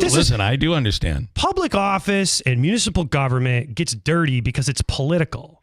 Right. But if you want to actually manage the city and get the services delivered, you have to be real about it. That's the change I brought to this office. Instead of coming in and firing everyone, I watched to see who was actually good at their job. And if they were good at a different job, they now have it. On that note, I'm going to break, and we'll. I think the Dave Short issue's been addressed officially, or just the can of worms has just been opened. I don't know. It depends on how everybody reacts. But we will break, and I do want to do. Would you mind if I give everybody a pause and a breather? That was intense. Oh yeah, man. Definitely. So a breather. It's kind of like after you play that really cool song and everybody's blowing their hearts out, and you're like, okay, we need 5 minutes. We need a break. Listen, I've been sick for like 3 weeks, so you're like letting me out of the box. You're is doing what's going well. on here. Yes. Yeah, Davey, caller number. Hobike is giving away the potential this morning of $250. And we'll do Hobike's free money question. What number caller are you looking for? Caller 5. Fifth caller. We'll do it next. Right now at 315-736-0186 at WIBX. Taxes was not knowing your full financial picture. Now Taxes is getting and maximizing your refund all in one place. Credit Karma, where a TurboTax expert can do your taxes for you. They'll get you the most money back, guaranteed. Then you can do more with all that money, all in Credit Karma. Now this is Taxes. Intuit Credit Karma with TurboTax. Get started today. See guarantee details at turbotax.com/guarantees. Experts only available with TurboTax Live. Hi, Jeff Moyer here from Trailer Marketing Services, Route 233 in Clinton, New York. Our family-owned and operated company knows everything about our products and will point you toward the perfect vehicle for your needs. Whether you need a dump trailer or have to haul a car, snowmobiles, or any cargo, we have the right brand for you. Don't settle for less than the best when you're shopping for a new trailer. We have over 300 units in stock, discounted and ready to go today. So come see us at Route 233 in Clinton, New York, or shop online at trailermarketingservices.com. Anthony Constantino. He's a local boy, a businessman, and a job creator, not a politician. He's the CEO of Sticker Mule. When he put the country's largest Vote for Trump sign on the roof of his building, the Democrat mayor threatened to put him in jail.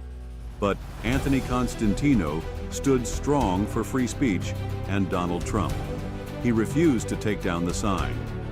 Now he's running for Congress to fill the seat being vacated by Congresswoman Elise Stefanik. Constantino will fight to put our missile defense at Fort Drum. to protect our apple and dairy farmers, and to bring jobs and affordable housing back to upstate New York. Urge your Republican and Conservative Party leaders to support Anthony Constantino in the upcoming special election. I'm Anthony Constantino, and I approve this message. Paid for by Constantino for Congress. It's time to stop letting road conditions dictate your journey. Nokian Tires all-weather tires are versatile enough for summer heat, spring rain, and winter snow, allowing you to forget the forecast so you can focus on the road ahead, not the road below. Forget the forecast with a year-round tire approved for winter use. Find Nokian Tires all-weather tires at Tallman's Tire and Auto Repair with locations in Utica, Yorkville, Rome, and Herkimer. Learn more at tallmanstire.com. Standard's philosophy of the whole home approach is to diagnose the root cause of why you're uncomfortable and provide a customized solution that's permanent. We want to take a look at the whole house, finding the right solution for you, and bringing in a whole team of people who are going to help identify rebates and programs. And those are not just for low-income homeowners. These programs are available for anybody that's looking to upgrade their system now. Learn more at standardco.com. Call Standard today at 800-738-1424. WIBX. This is Keeler. WIBX 950 and 92.3 FM. Now back to the Keeler Show.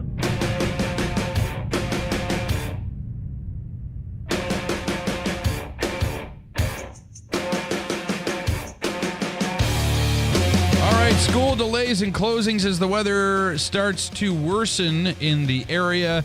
We'll give you the full rundown right now.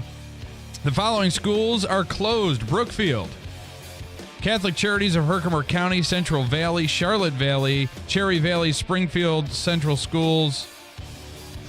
The Children's Dyslexia Center in Oriskany is closed as well this morning. Clinton Central Schools, Dolgeville, the Dolgeville Food Pantry, and the Dolgeville Preschool Playhouse closed. The Eastern Star Daycare Center closed today. Edmiston, Frankfurt Schuyler Schools, Hamilton, the Hamilton Public Library, Herkimer Bosse's, Herkimer Central Schools closed. Herkimer College will open at 9:30 this morning. Holland Patton Central Schools, the Jewish Community Center Preschool, the Jordanville Public Library closed. Activities canceled for the Knights of Columbus and New York Mills. The Little Falls City School District closed. Also closed today, the Little Falls Public Library, Little Lambs Daycare and Preschool, Madison Central Schools, Milford, Mohawk Valley Christian Academy, Morrisville Eaton, Mount Markham, New Hartford, the New Hartford Presbyterian Nursery School, New Hartford Public Library, New York Mills Schools, Notre Dame, OESJ, Oneida City Schools, Oneida, Herkimer, Madison, Bosse's, Oriskany, O&D Young, Poland Public Library, Richfield Springs, Sequoia Valley Central Schools, all closed. Also closed, Sherburne Earlville Central Schools, St. John the Evangelist Nursery School, St. Francis de Sales School in Herkimer. Stockbridge Valley closed. SUNY Morrisville at 10 a.m. will open. SUNY Poly has canceled all in-person classes. The Thea Bowman House Pre-K is closed. The daycare is still open.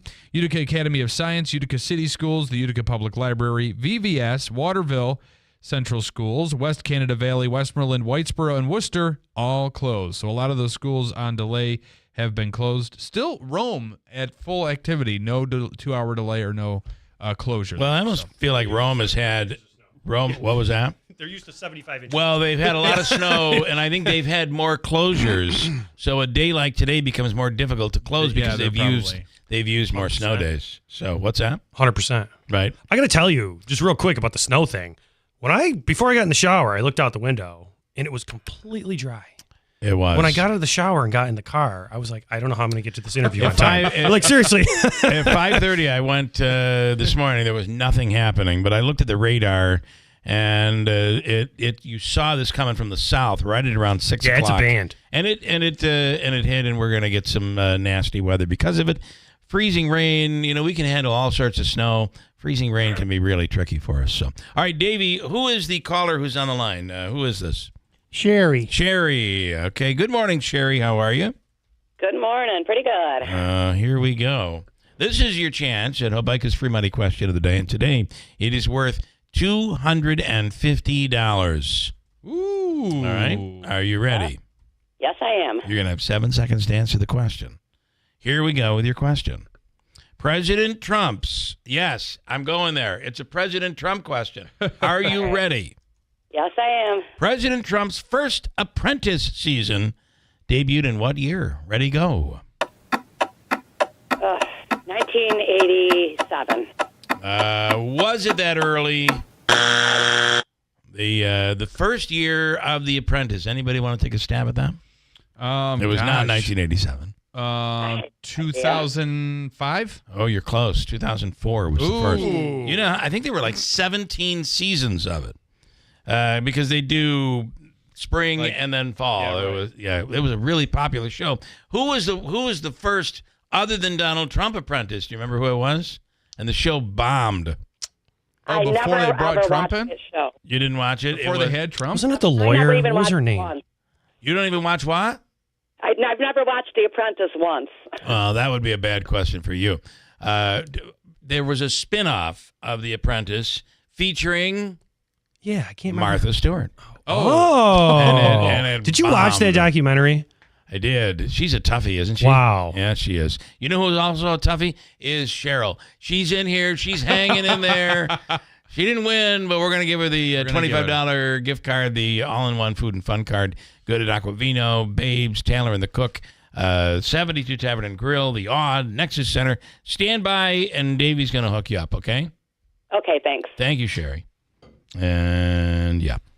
I love The Apprentice. Yeah, it was good. What was that other one? Where it was like, you are the weakest link. The weakest link. The weakest link. It was the weakest link. Yeah. There was a lot of catchphrases in the early 2000s. What was that one that they were out on Gilligan's Island? What'd they call that? Gilligan's Island. Same thing. Sorry. Survivor. Yeah. Good morning. Good morning again. All right. So are we leaving the Dave Short? I don't know if there's much more to be said. I don't think there is. You know, Lance probably. and Lee will continue to complain, but I mean, it is The what next it is. issue is the audit, and it has been said that the audit is showing that a tax increase was not needed and is not needed. Now that we have heard since from other people who have budget experience who are saying you really need to be looking 5 years down the road. A lot of that government money has dried up or is drying up. Right. And Bill Morehouse saying we definitely needed that tax increase and is saying another one is going to be needed in this year's budget. I will be presenting the budget later, and yes, I'm going to have to explain to the people later, again, the financial position of the city. So People I'm trying to think. I do think revenues have gone up, but one of the things she had said is there was $250,000 in tax revenue from the marijuana, 280. Turns out it was only 100 and something. Well, so I need to get one thing out there. But if I can, insurance goes up, employee legacy fees go up, salaries go. 100%. You're always going to be increasing and in need of. So the most important funding. thing that I need to state, that is absolutely just matter of fact, okay, about the last 2 weeks of Councilperson Aiello's diatribe, okay, is that she keeps mixing numbers between the fiscal year we're in that I had to prepare a budget for today. No, not for today. Talking fiscal year 25, the one I presented. Got it. My first executive budget last year, right? And all of her inferences are trying to compare numbers to the previous from the administration. previous year and an audit of the previous year. And everything she's been commenting on with the deficits and the money that she claims wasn't used, or those are the last 2 years of Rob Palmieri. Okay. And when I presented the budget last year, I started with a financial position of the city. Why did I do that? I did that for the exact reason you just stated that other people with actual budgetary experience were saying. You have to look at where the city has been for the last 5 years, and you need to project where the city is going in the next 5 years so that you can make the best estimate to prepare a budget. Now, so you don't get caught with your pants down. Simple fact. Fiscal year 25, the budget year we're in, had $7 million of year over year from fiscal year 24 expense increases. And it was those things. And this is in the presentation last year. Health insurance, contractual raises, required state retirement payments, every requirements, any unfunded things mandate that you could not, quote, remove, cut, etc. The other thing is she keeps talking about this one-time retro for the firemen. Now, if you get a 14% raise today from Town Square Media, Bill, which is what happened with the fire department last year. My throat's a little off. I didn't want to do the laughing. In myself. Town Square Media's budget next year, does that raise that they have to pay you somehow go away? Is that a one-time thing? Right. No. That would be a bonus. Well, that would be a bonus. These weren't bonuses. These were contractual increases that will stay in the budget forever and compound.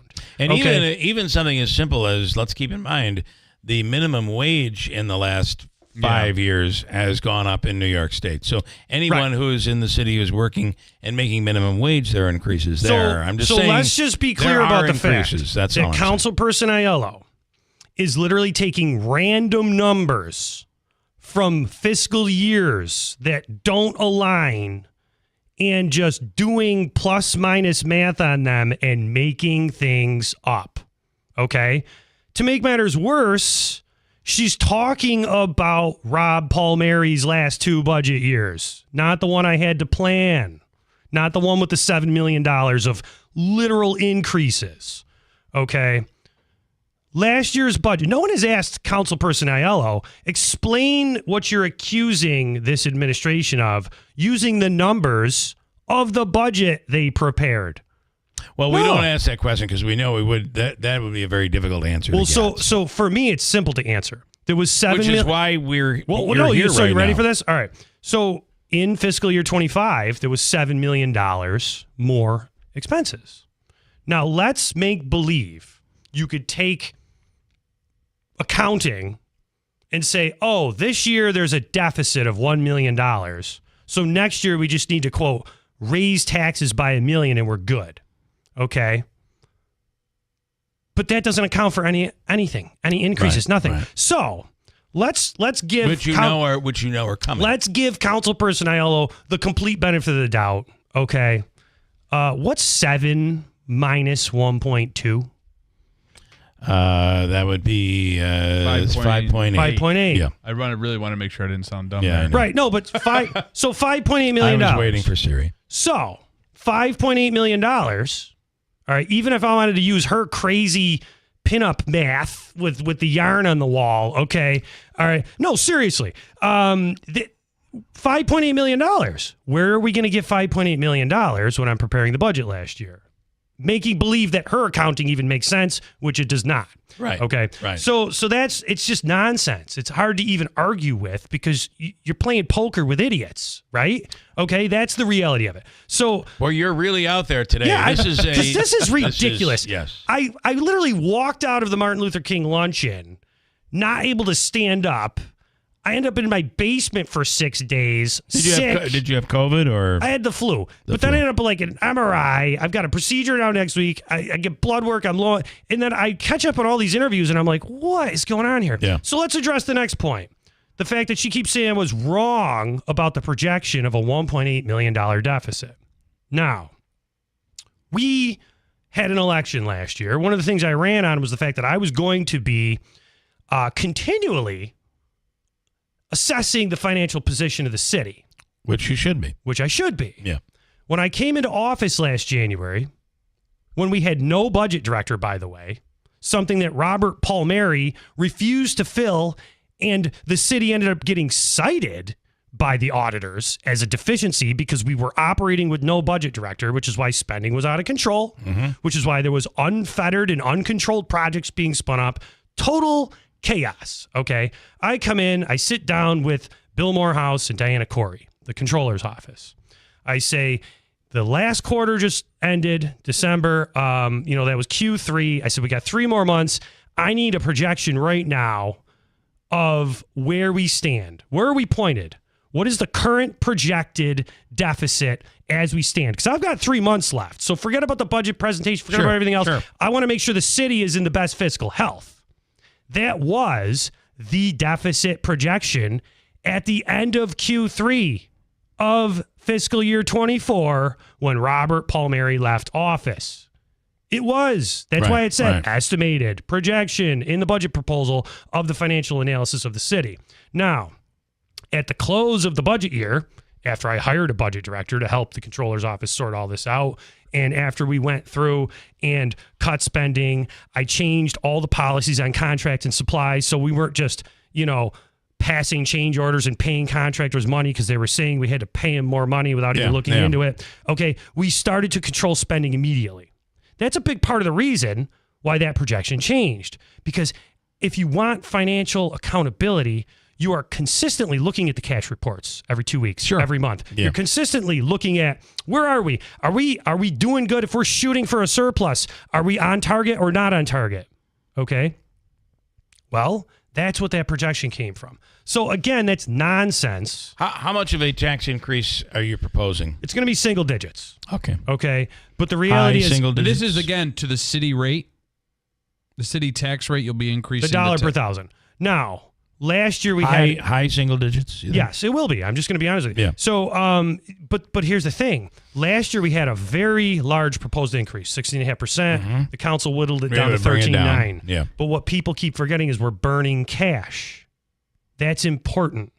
The reason firemen and police had to be fired in 2012 is because we burned all our cash. Yeah. The reason DPW got cut in half and has never returned at all to its prior staffing. That was one of the things I was going to ask you about. Yeah. We have to stop that. One of the things that you, when you first became mayor, you said, we're ignoring our parks. We're, here we are, we're adding parks using this money from and we're increasing the financial liabilities of the city. Increasing responsibility and financial responsibility, and we're not taking care of what we now, currently when did have. cash start How burning? does that fit in to your upcoming budget?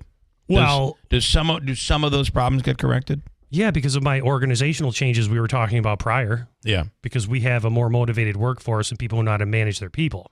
That's the entire Mark Sokolowski and Dave Short thing. I'm going to break I have to take a break. I'm going to break a rule because I don't want to seem like this is a gotcha thing. Can you stay past? Yes. Okay. 100%. I'm going to break one of my own rules because I love to ask questions and put someone on the spot, and I'm going to break a rule. I'm going to ask the question, and then we're going to take a break, and you give us the answer on the other side. Okay. I said I wasn't going back to the Dave Short thing, but I have to ask one question and get your opinion, and I'll give you some time to think about it. All right. Your comptroller said Dave Short got screwed. Okay. I want you to respond to that. But on the other side of the break, that's my rule break. But, Andrew's looking at me like, if you don't take a break, you're in big trouble. So I'll take that break, and we'll get your answer when we come back. Hey everyone, it's Lisa here from Fit Body Bootcamp. February is Heart Health Month, and we're here to remind you how important it is to take care of your heart. At Fit Body Bootcamp, we know that heart health is key to overall wellness, and we're proud to support Go Red for Women this month. Every workout you do strengthens not just your muscles, but also your heart. Whether it's breaking a sweat in a high-energy session or committing to a healthy lifestyle, small choices make a big impact. Let's come together this month and take care of our hearts. At Fit Body Bootcamp, we want you to live your best life. Uncertainty, the unknown. These can be some of the greatest fears people face. There is a chance for a life of greater certainty that the Rome Rescue Mission provides. We call it a hand up, not a handout. The Rome Rescue Mission provides the basic necessities and the skills needed to start a new life. It starts simply with someone to talk to. Knowing that someone cares. The Rome Rescue Mission strives to meet basic needs, food, shelter, and clothing, but more importantly, provides emotional and spiritual support. The Rome Rescue Mission helps people start a new and promising life. Being in need is not a choice. Helping is. An unlimited future starts at the Rome Rescue Mission through your generous support. Make a difference and donate now. RomeMission.org. That's RomeMission.org. Rome Rescue Mission. A hand up, not a handout.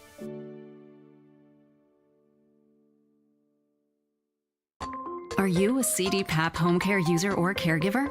Now's the time to switch to PPL and ensure a smooth transition. It's fast and easy. Over the phone, online, at an in-person or virtual session, or with a CDPAP facilitator. Call PPL at 833-247-5346. That's 833-247-5346. Visit pplfirst.com/CDPA. From the Stanley Theater Studio, WIBX Utica, Rome. W295DI. WIBX 950 and 92.3 FM. A Town Square media station. We're about to hear from President Trump.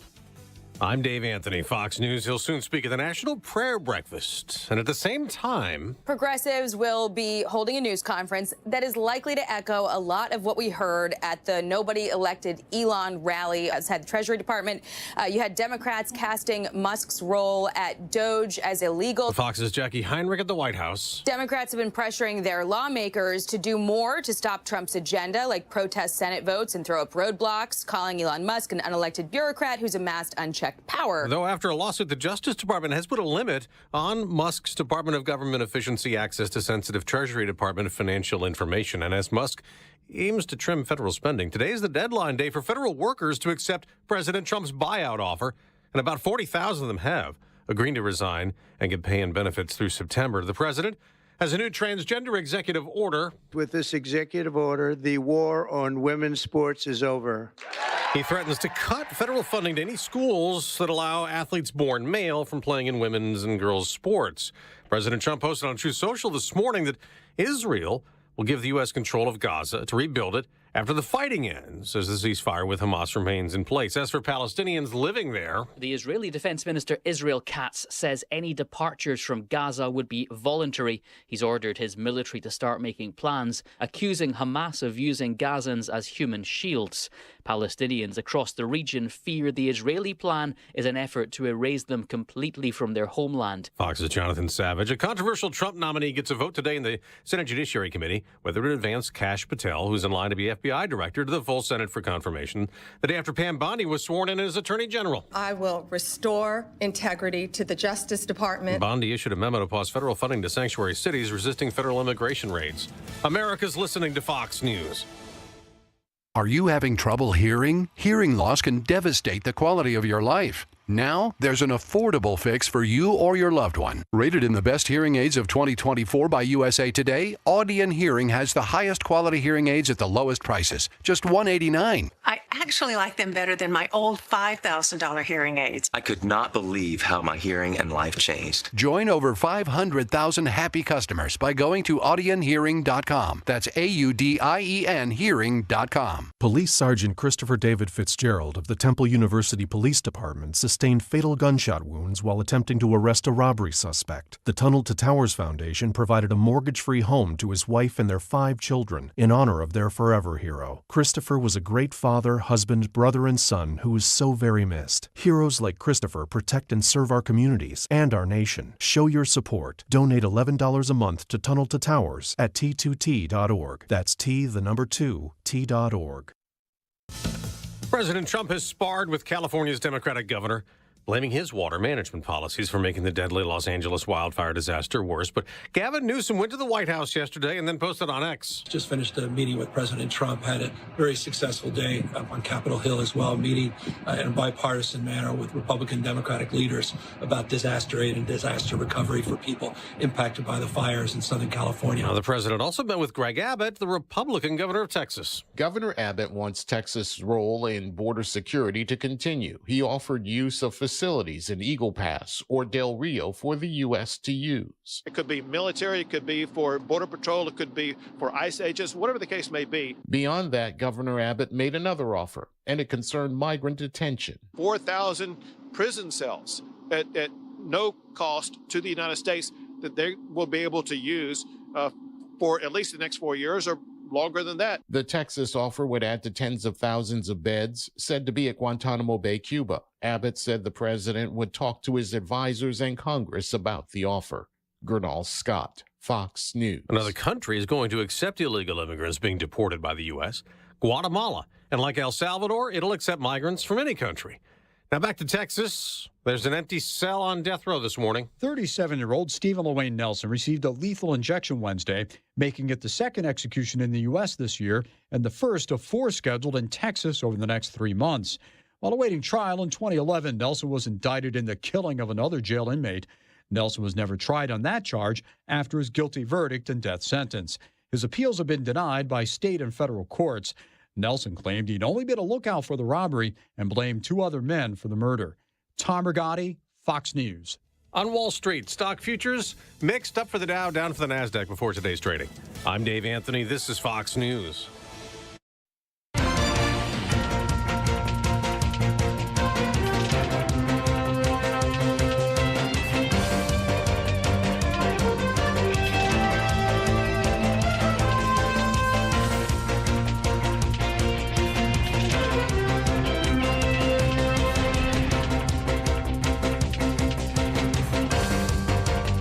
Good morning. WIBX 950 AM 92.3 FM News Time, 8:05. I'm Andrew Derminio. The snow, sleet, rain, wherever you are, it may be different, is falling. 19 degrees here in Marcy with snow. Your full weather forecast is coming up. Motorists across central New York will want to set aside some extra time for their morning commutes, as a winter weather advisory is in effect for much of the region due to a mix of snow, sleet, and freezing rain that's expected to impact the area.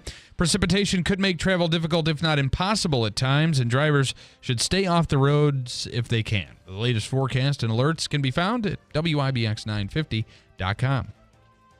Governor Hochul is reacting to the latest developments in the Robert Brooks case. Brooks was an inmate at Marcy Correctional who was brutally beaten by corrections officers back in December during a disturbing incident caught on camera. Brooks was rushed to a nearby hospital for treatment but later died, and his death has been ruled a homicide. The governor says it's time for the legal process to move forward and for everyone involved in Brooks' death to be held accountable for their actions. The Oneida County Sheriff's Office warning residents about an IRS text scam. The agency says people have been reporting getting messages offering them $1,400 from the IRS as part of an economic impact payment. The message also claims folks will get the money deposited into their bank account or in the form of a paper check. The IRS never contacts anyone by text request personal or financial information, and individuals who receive the message should delete it. And the New Hartford Central School District has named their next superintendent of schools. They've announced Joseph DePeace as their new superintendent. He's a 2000 New Hartford graduate, has been the superintendent at Mount Markham since 2020, and was previously the principal of Richfield Springs Junior-Senior High School. He began his career as a biology teacher in the Utica City School District. It's 8:07. Here's your forecast. Multiple small storm systems will continue to be with us over the next several days. Winter weather advisory until 4 this afternoon with a little bit of snow mixing with some sleet, maybe even some rain later, upper 30s. More snow north, although we may see an inch or two of snow and ice here in and around town. Chance of rain and snow early tonight, snow showers overnight, low 20s, snow showers near 30 tomorrow, more snow over the weekend.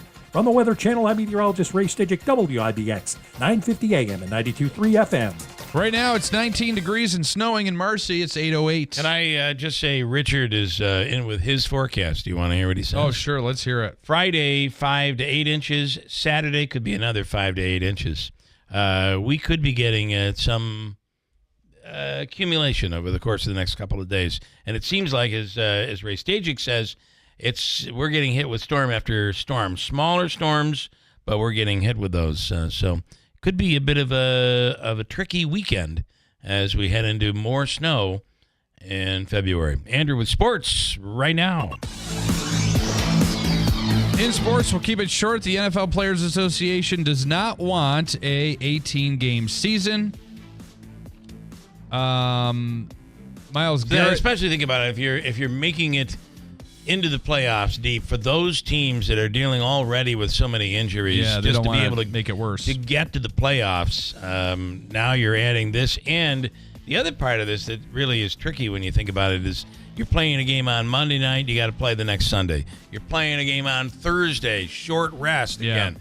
I mean, I think. And then towards the end of the season, you get the Netflix Christmas game, and you're absolutely. I mean, look, whatever. Even Kansas City had to play 3 games in like 10 days or something. Yep. I don't think it was 10 days, but it was tight. Miles Garrett wants out of Cleveland. He sees himself as a good fit in the Commanders. That was based on a question at Radio Row for Super Bowl 59. The Rams will be hosting a team in Australia as part of the 2026 season. Jimmy Butler was traded to the Golden State Warriors from Miami. The Mets have signed Pete Alonso to a 2-year, $54 million contract. That includes it was coming. Glad it was coming. Opt out after the first season, and will pay him $30 million for this upcoming season. And the Syracuse Orange basketball team took a nosedive. They lost to the Duke Blue Devils 83-54 from the JMA Wireless Dome last night. Actually, Stephen was talking about how his friend Joe, predicted Syracuse would lose by 30. They lost by 29. There we go. Okay. All right, the Falcon Clinic in Washington Mills is accepting new patients right now. If you're in need of a new family doctor, like we had friends who were having an issue, they were completely disappointed with their physician. It just wasn't working. They, on our advice, went to the Falcon Clinic and reported back to say both are so happy they made the move to Dr. Shemaleski, Dr. Zielinski, all under one roof, along with counseling services.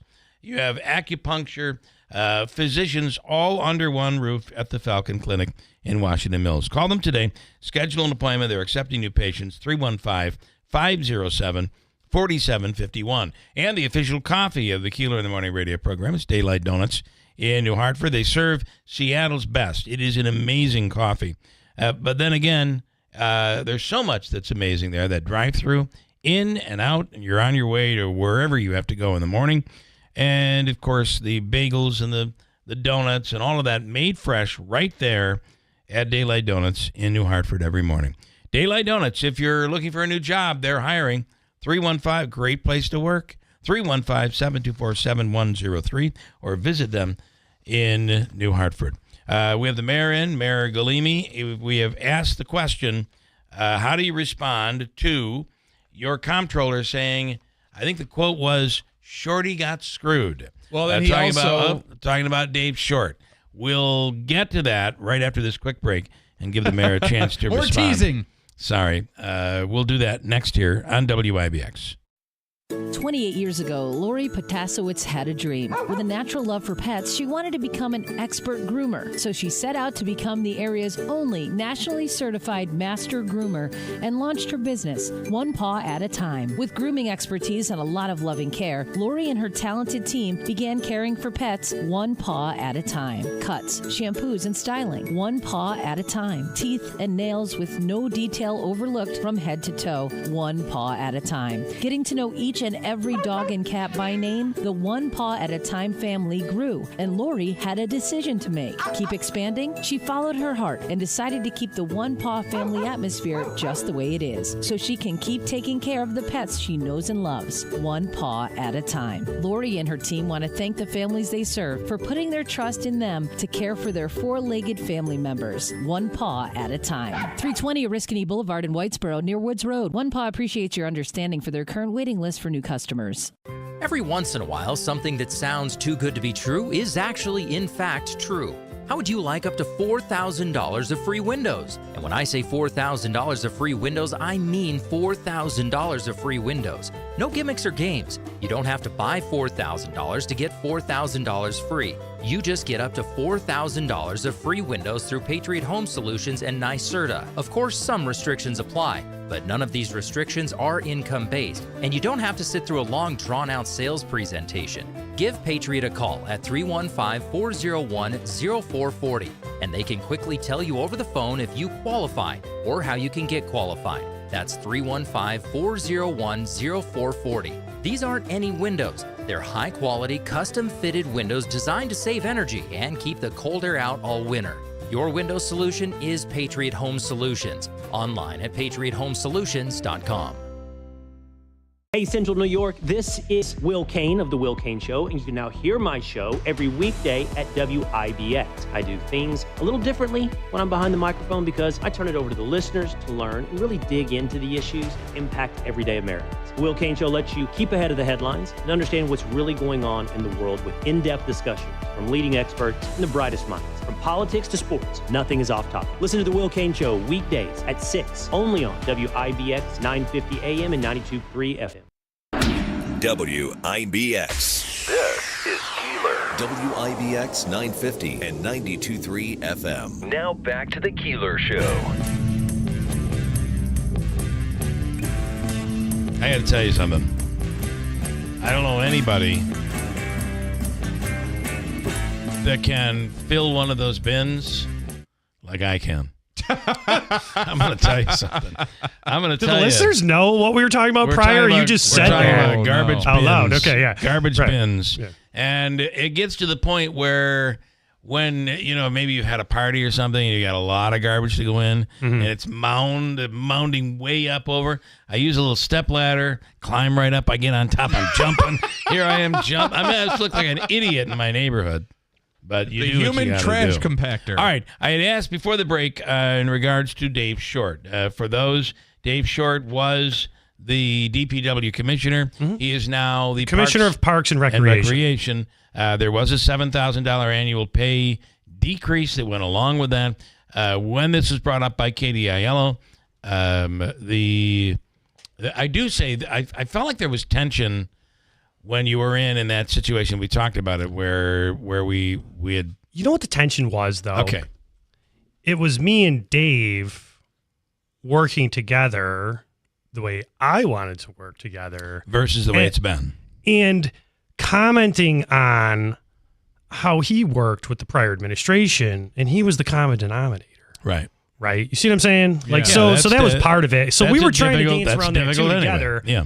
And Dave and I are probably going to be doing interviews together too because Yeah. he's the commissioner of Parks and Rec. Right. So it's And we're that's, still working together. and that is, I'm assuming, one of the issues that we had talked about, where these parks and all of these responsibilities the city has have been ignored for several years, and now we've added new, by the way, to have to deal with. So we having didn't new funding, we didn't add a position, we Right. reorganized. But having a someone to be on top of that is probably a really good thing. Bill Morehouse made a comment that was, I think Shorty got screwed, is what his quote was. He has added an addendum to that here this morning. Yes. So he had said originally, a lot of people around the office and City Hall say Shorty got screwed, including Bill saying this. But he said, you don't cut the pay of a 27-year employee. That was my issue. Right. So the DPW commissioner is a 7-day-a-week, 3-shift responsibility. Now, any commissioner is 24/7, just like the mayor. However, that department is 3 shifts all week long. Okay? Commissioner of Parks on and Rec. call, no matter, Commissioner of Parks and Rec, 90% of the time, Monday through Friday, 7 to 3. Number one. Number two, all right, let's talk about pay. You, Lance and Lee, or who brought up the other thing? About because this all needs to be talked about at once. I'll read it to exactly his words. With the huge tax increase last year and another anticipated for this year, how can you justify the salary of your chief of staff at $100,000 a year? $75,000 plus all the benefits is actually more than $100,000, considering the city's retirement rate is $18,000, I believe. Not to mention promotions in other departments. Is this really a new way to keep taxes down? Right. So the chief of staff is not making $100,000 a year. He makes less than $80,000 a year, which is much less than the prior chiefs of staffs before inflation. Okay, what you will find if you look at municipal budgets is the people that I've been bringing in do not start and walk in typically at what they're not typically. I said typically because I'm trying to do that with some CSEA positions, because people, if a 20-year CSEA employee leaves, the new employee has to start at like the base, which is like below $40,000 a year for like full-time jobs right now. So there's some change we're making there. But all of these department heads came in at much less than their predecessors. Okay. To start. And as they are gaining experience and as they are doing the job that they're required to do, some people received mid-year bumps last year, and that was agreed when I hired them. Now, here's the catch. Everyone said, if you do that, it's going to look like you're handing out raises. I said, well, guess what? I want to motivate employees the way the rest of the world who's accountable has to be accountable. And you're going to start the job here. 6 months in, if you're doing a good job, not only are you keeping the job, but you're getting a bump. Are you saying Dave Short could get his money back? Well, yeah, number one. Okay. Number two, let's talk about the whole DPW commissioner and Parks and Rec commissioner situation. Okay. Mark Sokolowski did not walk in making $96,000 a year like Dave Short was. Okay, so you want to talk about, oh, Mark's my cousin, blah, blah, blah, this and that, right? All these accusations. I didn't just throw him the keys and say, here's $96,000 a year. Okay. No, we negotiated a rate to which I wanted him to start at, because as much as I'm completely confident in him doing the job, Guess what? Halfway through this year, he might get a mid-year bump to ratchet him up a little. Same thing with Dave Short. What does he start at? I think it was like 88.5 as opposed to, I think Dave was pushing 96, 97. Now, here's the other piece of this. All right, I took all that into consideration with, I'll call him Commissioner Short, because he still is a commissioner of Parks and Rec. Okay. And if you wanted to really look at the budget and say, hey, where's your budget? Blah, blah, blah. Well, Mark Sokolowski would be making 96 and Dave Short would be making 78. But what is Dave Short assigned at right now? 85. Okay. So he's making more than if you had hired a new. If I just made a swap, right. Okay, if you just made a swap, he would have been making much less. Okay. But Dave and I sat down and talked about the job at hand. I negotiated and extended a salary proposal to him, and he accepted it. And regarding the controller saying Dave got screwed, okay, I don't think he did, because he's still working for the city. He still has a job, and I think he's going to do a good job at it. The second piece, all these salaries, okay? Let's apply the fact that if you've worked for the city for 27 years, you should just keep your salary no matter what you're doing. If that was the case, we'd have people all over the place at City Hall making $120,000 a year. Right. You should be paid for the job you're doing. Now, if you have 27 years of experience, you're going to start that job at a much higher rate, which Dave is. And again, and this was discussed at ENA.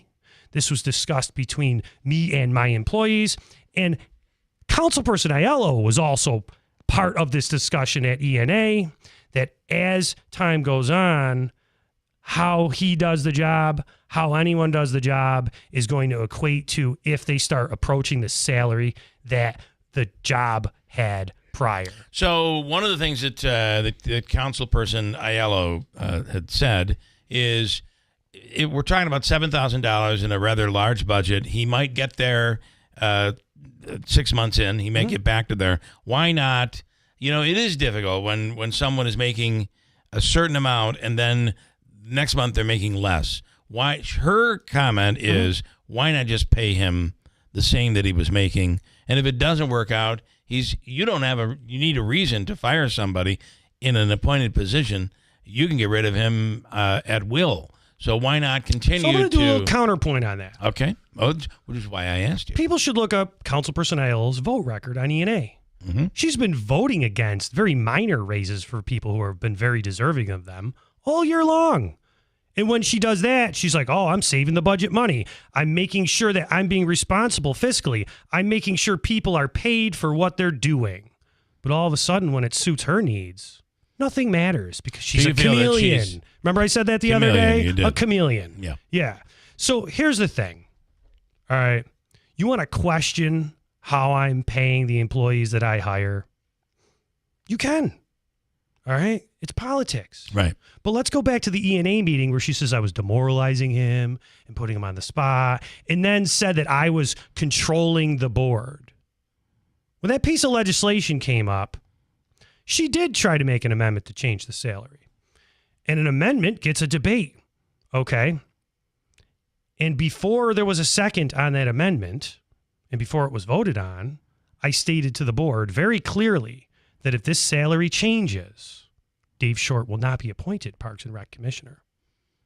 And that was my right and ability as the mayor.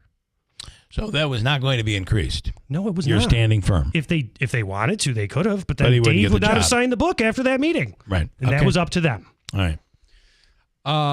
Standing firm, Amy. Right. It is what it is, I'd even say it's a bit of an iron fist right there. Boom. Well, look. Did you drop the mic right after you said that? No. Boom. No. But here's the thing, especially, people keep saying the chief of staff makes $100,000 a year. Stop saying it. He does it. It's public record. He's saying $75,000, and then the benefits and insurance. They're saying that now because they probably looked at the budget. Okay, so now every employee, we're going to assess what their benefits are. The reality is, for the past year, Lance and Lee and all these people have been running around saying Mike Gentile is making over $100,000 a year, and they were wrong. So now they're trying to rationalize it. Okay. One person asked quickly in the Dave Short issue, I think is almost to bed. Did he have any advanced warning or notice? I've been working with Dave for a year, and we've been working on a lot of personnel matters together. And what I've discussed so far is as far as I'm going, and it's between me and Dave. Okay. Okay. Now, here's the other question that I've asked you several times. Lance and Lee, of course, asking. After doing some digging of his own, please explain how the ambulance service can actually be self-sufficient when, in fact, a majority of their calls are Medicaid, Medicare, and the reimbursement rate probably doesn't cover wages of firemen, especially if they are on overtime. If I'm correct, you're not ready to really, that part of your assessment is not completely and done. You have told us when your assessment's done, you will provide a full Absolutely, report but to us. I could discuss some very, very direct facts and figures right now that people can think about and chew on. Ambulance service brings in somewhere between $3.2 and $3.6 million a year. That's revenue that would not be in the budget. Right. So before we talk about the accounting of amortizing the ambulances, okay, like figuring out how much they, how long they last and how much they cost, and start factoring in if you're an EMT/firefighter, 60% of your salary, it goes towards the EMT associated cost, and 40% of your salary. Right, we're doing yes. that, okay? You'd have to assign a percentage, right, and the number of employees who firefighters who go out on calls. 100%. But I'm going to say this one thing. If we did not have $3.6 million of revenue in the budget coming from the ambulance service. How many firefighters would you lose? That's equivalent to about 36 firefighters. Okay. So once we amortize everything and really come up with the real numbers, yeah, it's not going to be that. But just to think about the fact that $3.6 million is roughly 36 loaded employees as far as the benefits and everything, it is not something we can lose from the budget. When a firefighter is assigned to the ambulance service, and you can, there's a 911 website you can go to. It's really amazing to see how many calls, not just Utica, but all throughout the area. It is insane. Yeah. And a lot of times a call that ends up being unfounded. So there's a lot of travel. Sometimes it's wasted. Sometimes it's obviously essential. But are they full-time ambulance? That's all they do? Or if there's a massive fire, are they also firefighters who could fight a fire? There are fire apparatus and ambulances in the Double Park Ave duty. Firehouse. Are there they're also not necessarily only double duty. They're not necessarily double duty. Depends on the staffing that day. Okay.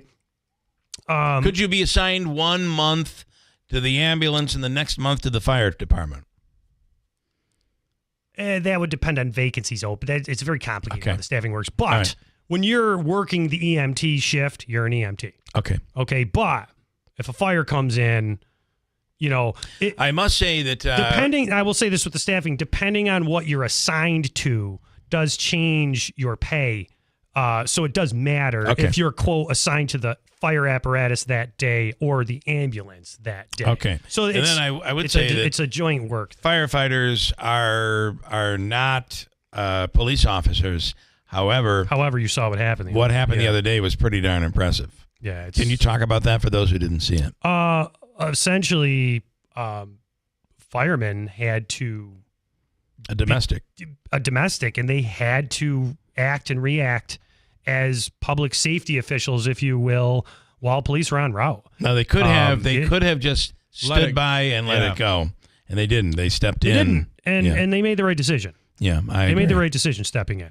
That was a big moment. I really feel that was a big moment for firefighters. Just make a discovery through comments, and again, it's difficult trying to pay attention to the interview, and everybody and their sister is commenting in this morning. You're like Evan Almighty including over there. Councilwoman Katie Aiello in the YouTube feed. Mayor Galimi closed out the last 3 months of the 2023-2024 budget that came in at $1.1 million deficit. So we pay the firefight. I'm just throwing a few comments. No, you're right. Yeah. So we pay the firefighters years of back pay every year. And then she had one more comment down here. If you all got paid for the job you are doing, the taxes would be cut by 75%. Oh, wait, that's a different comment. I was going to say that makes... Dave was at $91,905. Did he finally just tell the public he gave out mid-year raises after raising your taxes 14%? One, everything was budgeted for, and we're not overspending. Two, again, if that was a live comment, was that a live comment from Council Personnel? They're all live comments. They're all live. Look, again, you need to pick Councilperson Aiello, I'm talking to you right now. Choose a topic and stick with it.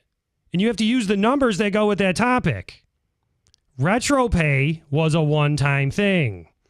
The 13% raises, which were compound and retroactive raises, which started in the budget year I had to prepare, fiscal year 25, right. are forever, and they will continue to compound.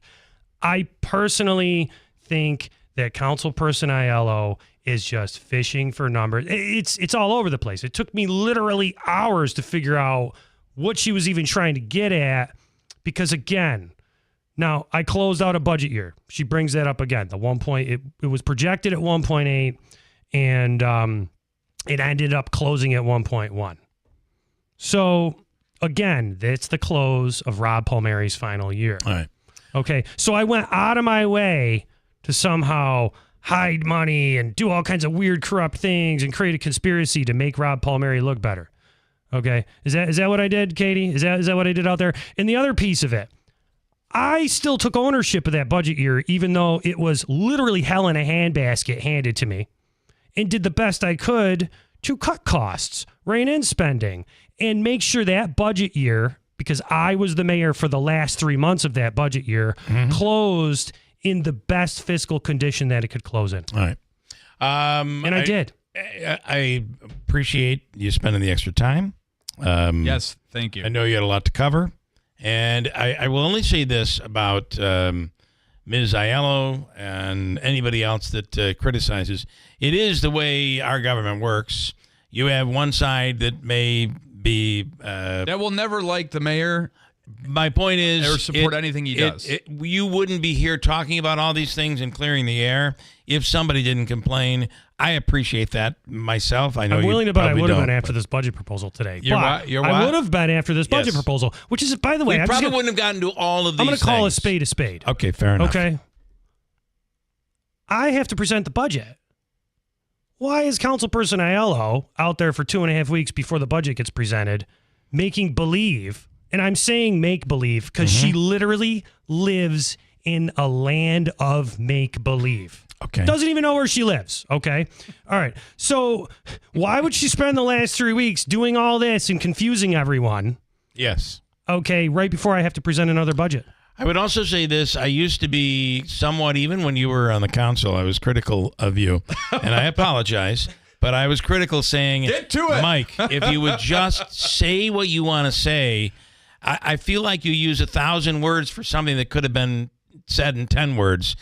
You have improved on that tremendously. You were right to the point today. And your critique helped me develop. Well, as a government official. I appreciate that. So, and I appreciate. Listen, you were.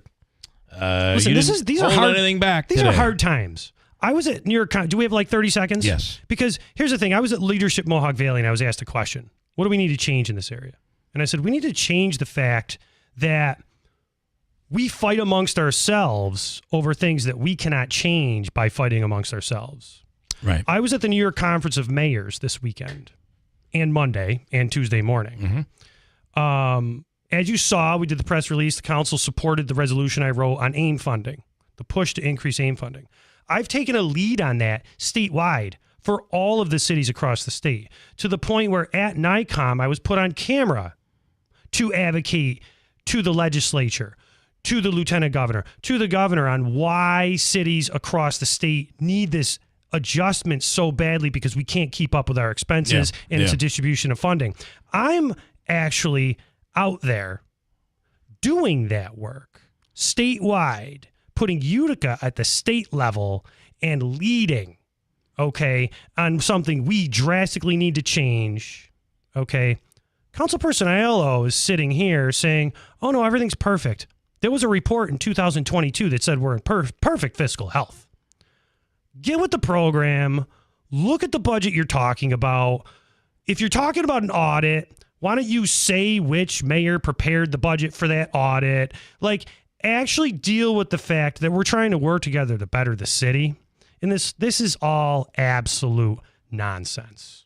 Mayor Galimi, we appreciate your time. Thank you so much. Thank you. Coming up, the fire doesn't get put out. Another guy who tells us how he feels. Attorney Frank Pellicelli not happy with the current attorney for Caitlin Conley, Melissa Schwartz, who made a few accusations when we had her on yesterday in regards to the second trial, in regards to how Frank Pellicelli handled his representation. He will also probably not be holding anything back. We'll do that next on WIBX.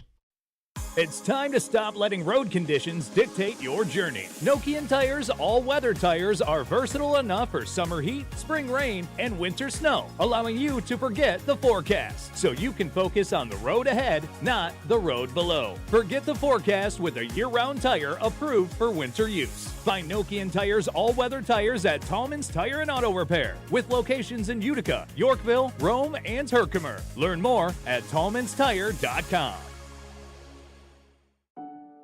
Uncertainty, the unknown. These can be some of the greatest fears people face.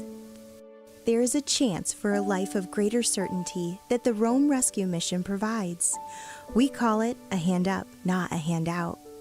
The Rome Rescue Mission provides the basic necessities and the skills needed to start a new life. It starts simply with someone to talk to. Knowing that someone cares. The Rome Rescue Mission strives to meet basic needs, food, shelter, and clothing, but more importantly, provides emotional and spiritual support. The Rome Rescue Mission helps people start a new and promising life. Being in need is not a choice. Helping is. An unlimited future starts at the Rome Rescue Mission through your generous support. Make a difference and donate now. RomeMission.org. That's RomeMission.org. Rome Rescue Mission. A hand up, not a handout.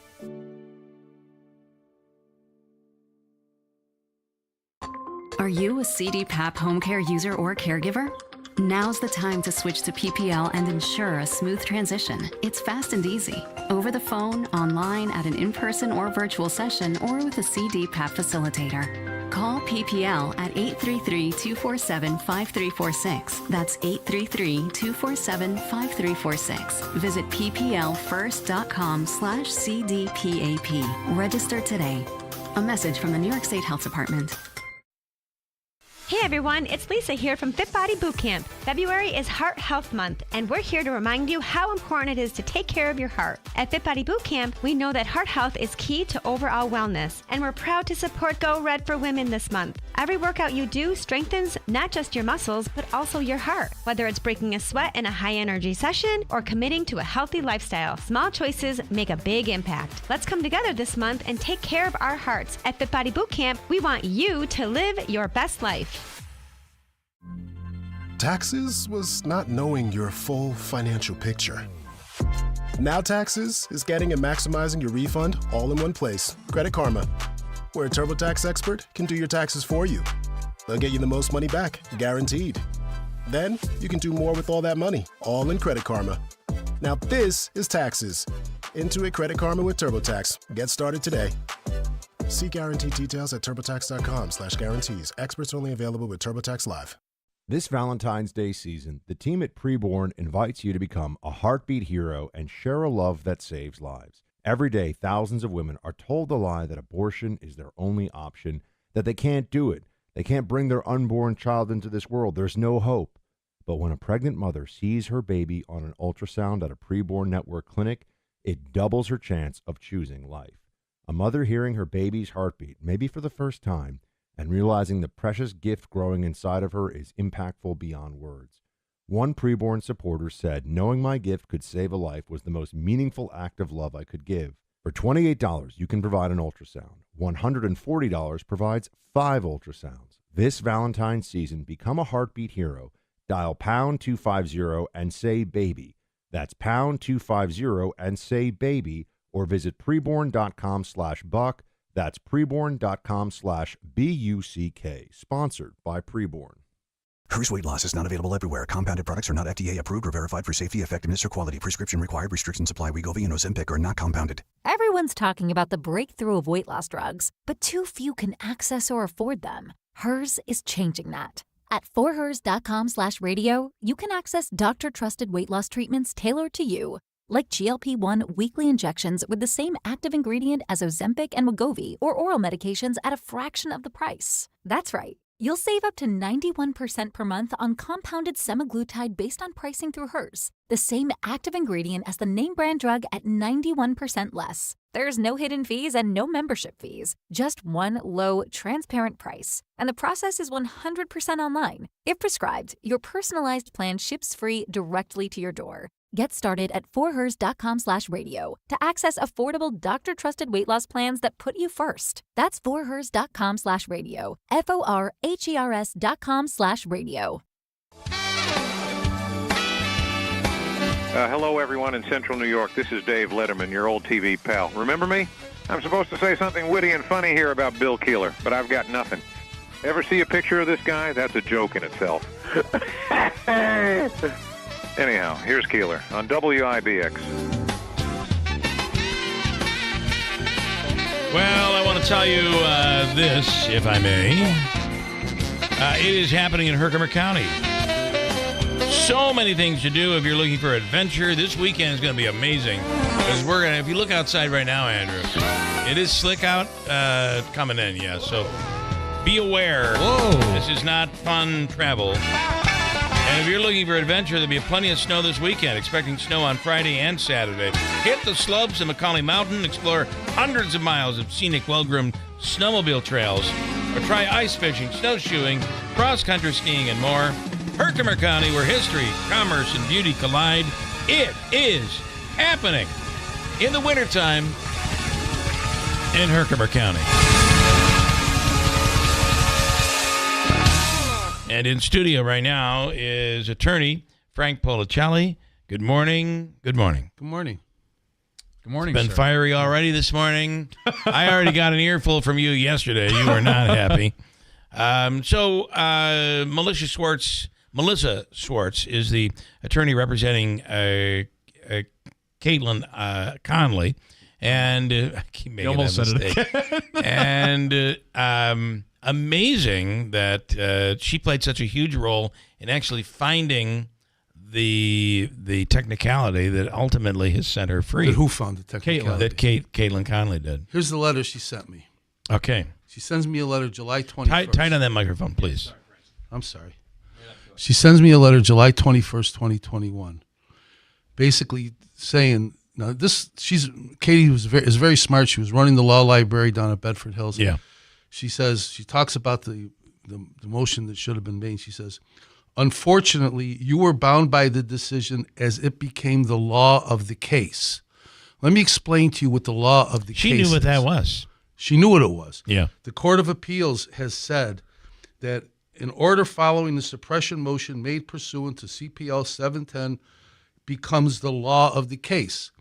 So Katie knows that because she's asking me for an affidavit on her 440 motion before the first appeal, okay? Which the court couldn't decide because Pelly and this other woman did the first appeal. Right. Which they never raised the right issues, okay, which was unfortunate. She says, furthermore, since the deadline for filing the suppression motion had passed, excuse me, and there were no new facts or circumstances that arose that trial counsel could not have discovered with due diligence, a suppression motion filed by you would likely have been denied. So when Melissa Schwartz says yesterday, technically I could have filed the motion, she's wrong. I couldn't have filed the motion. She did follow up by saying that it wasn't your fault. Well, and you really she did say that. Sorry. Then Katie just says, trying to say what was said. So you were stuck having to mitigate the impact of illegally obtained evidence that the DA brought up again and again. That's the life of a trial lawyer. Right. You could sit back and second guess and be a Monday morning quarterback on people who try cases for a living. I've tried 25 murder cases, okay? I don't know anybody around here, Syracuse, any place that's tried as many murder cases as I have, all right? Yeah. And we did. We mitigated the damage that was done by that evidence coming in, which was used to corroborate her version of what happened. And the other thing is, the biggie that got you going was that you brought something up in court. Well, which yeah, let's opened the door. talk And the Adam Yoder Yoder situation. And if I could Scott McNamara said the same thing at one point on this show a while back. So Said what? The same thing that she had said is that you inadvertently by bringing up the history. Here's the thing. I just would allow if anybody reads the transcript of the trial, if they read the cross-examination of Adam Yoder, if they read Judge Dwyer's decision that was 58 pages long on that, it makes sense. And here's why. There's no evidence that there was any colchicine in any alpha brain that she ever gave him, that's why he got sick. That's ridiculous, okay? But the reason why he got sick with symptoms of colchicine poisoning is because he's the person that always possessed the colchicine. Right. And he possessed it for purposes of growing marijuana. That was the only reason that they were ordering it. Look, here's and if I can, what she said was that you bringing that up actually put into the minds of the jury the fact that he had symptoms of colchicine, and she said that because he had the colchicine. And let me explain. She felt that was a mistake. Let me finish. Yes. Okay. Sorry. These aren't my words, by the way. Well, this is what I'm trying to explain, because this is what upsets me the most. People don't realize or understand that one of the jurors on the first trial brought this up. When they find the bottle of colchicine, it's in Adam's car, like Katie said it would be found. But what else do they find in his car? They find gloves, a mask, and goggles. Why were they in the car? Because when you get the colchicine from the manufacturer, there's a letter that says, be careful when you use this colchicine when you're planting. Therefore, you better have goggles, a mask, and gloves. Well, the colchicine's there. The mask, the goggles, the gloves are there. It's April. He's had the colchicine for 3 months. He's using it to grow marijuana, and he gets sick. And the other thing that was brought up in the trial was his Munchausen characteristic, where he was looking for sympathy from the mother. And Katie was spot on when she tells the police what he said was that he put the colchicine in her pill organizer that they never were able to recover because they don't execute a search warrant until months after the fact. And all of this was strategy that was consistent with everything she said to the police in the anonymous letter. And okay, if this woman's this smart to write the list and all this research, how stupid could she be to all of a sudden in July, when Adams in New York City somehow put colchicine in this woman's shake during a luncheon recess? That's ridiculous. Right. And then the other thing she said that doesn't make any sense, and if you read Judge Dwyer's decision, it wasn't fair. Who's she? When you say that you're talking about... I'm talking about Melissa. Melissa Schwartz. When she talks about the toxicologist, and when she talks about this other thing that I just talked about, if you read Judge Dwyer's decision, he wrote 58 pages, okay? Now, I'm going to get back to the search warrant issue and how he handled that, okay? But basically, he's saying that the toxicologist that the state called gave me favorable evidence. You don't call a witness. Listen, it's an entirely circumstantial evidence case. You don't want to mess that up. Because if I had handled this case on the appeal on a totally circumstantial evidence case where she passed a polygraph exam and I asked the appellate division to sit as a 13th juror, they're going to throw this case out on the first appeal. What people who do not try cases don't understand, there's a theory called sponsorship strategy. If you sponsor a witness, the jury will be more skeptical of that witness because that witness is going to get cross-examined, okay? Right. But if you get favorable evidence out of a prosecution's witness, that helps you more so, okay? So I got all the favorable evidence out of cross-examining the prosecution's toxicologist as to the timing as to when the symptoms of colchicine would set in. And we had the testimony of William Yoder in the grand jury who testified that Mary Yoder called him at 1:30 in the afternoon and said she was feeling sick. Well, if she was poisoned at 12:30 in the afternoon, she wouldn't have been symptomatic at 1:30 in the afternoon. Right. And that was brought up on cross-examination, all showing that the prosecution's case, which was totally circumstantial evidence, created a reasonable doubt. Listen, the bottom line was I got a bad jury in that case. And I'm going to get to that in a minute. But we have about 5 minutes, so let's keep moving. Why were the father and son given immunity? Because they went to front of the grand jury, they got automatic immunity. I'm not going to get into that. That's irrelevant, okay? They didn't do their case right, okay? I got a bad jury. It was very interesting because women weren't favorable to Well, Kayla John Conway. Zogby figured that out when he did the jury study for the DA, okay? Yeah. I didn't know John did that, but he did. John did the jury Yeah. study, and I gave him a start in doing that 25 years ago. But anyway, so we get 150 potential jurors. There's not one black person on that potential jury array. I get maybe 100 women over 50. They didn't like her. Let me explain something to you. Jury trials are decided by who the jury dislikes the least, okay? Yeah. And they don't care that much about the evidence because just like Trump says, I could shoot somebody on Fifth Avenue and get away with it. Jurors make up their mind after the opening statements who they're going to root for. John Zogby will tell you that. And in his study, 80% of juries say that, all right? So they basically end up coming to their conclusion is where they started. Before they hear the evidence. Absolutely. Absolutely. That's why opening statements are very powerful. So you get your case out in the opening statements. It was a totally circumstantial evidence case. They talk about the fact that this evidence came in illegally. Okay, fine. So Pelley made a mistake and it carried over. That happens all the time where you have to deal with illegal evidence coming in. Yeah. You got to make adjustments. That's what Yeah. trial lawyering is all about. And we made those adjustments. It was a totally circumstantial evidence case. She passed the polygraph. They never raised that on appeal the first time. Yeah. I'm convinced if that was raised on appeal the first time with a totally circumstantial evidence case, they would have came to that same conclusion. So Judge Dwyer writes a great decision. He covers everything. They talk about, the stuff that was backed up on Adam's phone was, shouldn't have came in. It was fruit of the poisonous tree. No, it's not fruit of the poisonous tree. That's only happens with law enforcement doing that. And the Fourth Department in People versus Hazard in 2015 said that. The same court that made this decision 10 years ago said, search by a private person does not implicate Fourth Amendment considerations, even if the search is unlawful. So, but they wanted to, here's the bottom line though. The appellate division wanted to do justice. Right. They saw that this woman was probably unjustly convicted. If they read Judge Dwyer's decision and they read my testimony, they probably came away saying she should have never been convicted of anything. And oh, by the way, she was acquitted of murder. Let's not forget that, okay? Yeah. And I've had 6 murder trials since this case. I've had 2 acquittals. 4 of those murder trials ended up with hardened criminals pleading guilty to manslaughter 1 and getting 15 years. And she gets 23 years. That wasn't right. Yeah. And the appellate division looked at that and they did justice.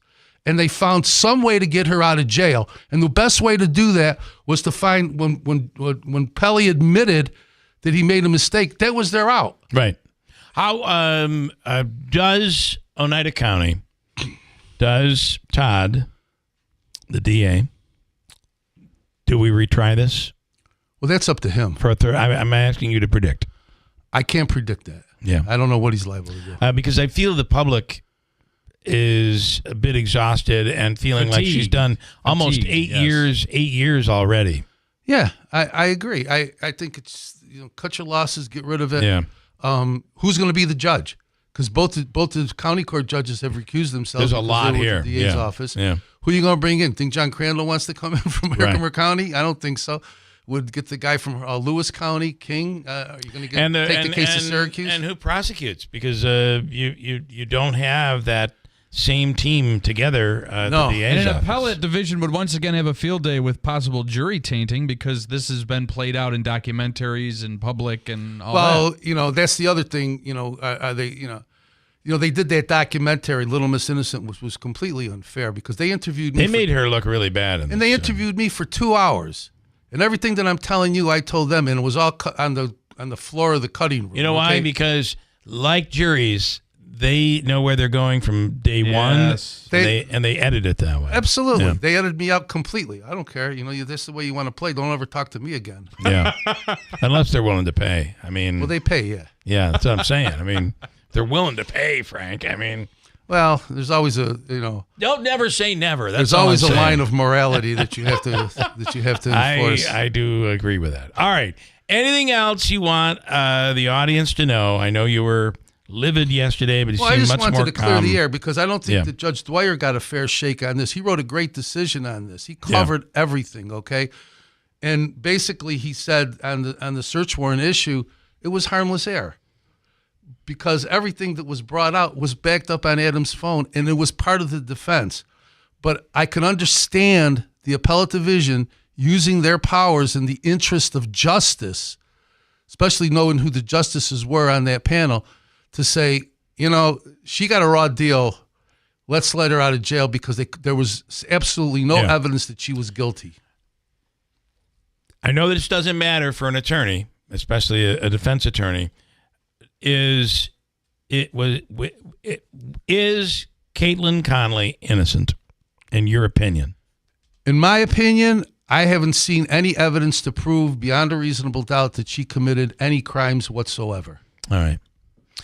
Frank Policelli, we appreciate it. Okay. Very experienced attorney. And Andrew did say that when you get angry, you scare him. Just letting you know. But we always will agree that Boone's got to go. Oh, yeah, I agree with you on that. Listen, do you want to have to worry about it? The Mets are stacked this year. We're going to have a year Nobody and a half. else wanted Alonso. Good he didn't have the greatest year, but listen, at the end of the day, Think he's going to get better now with age? He is. I mean, look Like at a you. fine wine. Look at you. Better with age. Yeah, I know. Right? Thank you, Frank. Okay, Let me thank go you. to another attorney. He is the only attorney, and he can argue in front of the Supreme Court, the only attorney in the White House press pool, the one and only John Decker from Gray TV. John, good morning. Hey, good morning to you, Bill. Hope you're doing well today. A lot of stuff. We've had a very busy morning and inclement weather and all of that stuff. Let's just take in a nutshell everything that's going on with, because I have about 2 minutes, with Elon Musk, with how quickly the president is moving with executive orders. And now you have Democrats protesting in Washington, U.S. aid, et cetera, et cetera. What, in a nutshell, what are your thoughts? Well, the president, in a nutshell, is moving forward with everything he spoke about pretty much out on the campaign trail, with one exception, one notable exception this past week, mentioning the idea of a U.S. takeover of Gaza. That was not mentioned out on the campaign trail, and I never heard anything like that until just the other day in that press conference. But everything else, when the president focuses on USAID, he just spoke about what he calls the waste, abuse, the fraud that he believes exists in certain government agencies and departments. And I don't think any government agency or department is above, being looked at to see if indeed there is waste or abuse happening there. Have we ever seen anything like this, though, with someone like Elon Musk? And we're hearing stories that he's hired a lot of these young college graduates. In one case, I saw a story where they were going through a department and the young man who was conducting the investigation into wasted money brought his wife or girlfriend and their child, and they were living on the 8th floor of the building while they conduct the investigation. So it seems odd. Have you ever seen anything like this? No. Okay, I just haven't. checking. Bottom line, no, I've never heard of anybody living in the old executive office building while they do their job. But I don't know if that's true, by the way. So in any case, it's unusual to have an outside individual, not a consulting firm, not a consulting agency of some sort. It's an individual. It's Elon Musk who's been tasked with finding out whether there's waste or abuse or fraud in every government agency, and he provides recommendations to the president, and the president generally listens to those recommendations. The other part of this, be my last quickie here, is if you're a Trump supporter, you're saying he is one of the few politicians in history, and certainly in modern day history, who is absolutely following through on his promises. Well, yeah, you can go through the list. And certainly yesterday, another executive order signed by the president. He'll sign another executive order today. Look, I think that it shouldn't be surprised that some of these executive orders, which some will be challenged, by the way, that executive order on birthright citizenship has been blocked by a federal judge, and that will likely work its way up all the way to the U.S. Supreme Court. So the president may be getting his way on some things, blocked in the federal courts on others, and we'll see how that ultimately plays itself out. As always, John, we appreciate it. Thank you. Have a great week, and we'll talk next week. Thanks so much. John Decker with Great TV. Got a break, and news is next. We're back tomorrow. The cold and windy weather isn't going away anytime soon. Don't get caught with an old, inefficient furnace. Today's the day to call Tri-County Heating and Air Conditioning at 315-829-4100. Need service for that furnace that's not working? Call Tri-County Heating and Air Conditioning at 315-829-4100 or check out their website, tri-countyheating.com. That's tri-countyheating.com. Stay warm and safe this season with Tri-County Heating and Air Conditioning. From the Stanley Theater Studios, WIBX Utica, Rome, W295EI, WIBX 950 and 92.3 FM, a Town Square media station. It's time for the National Prayer Breakfast.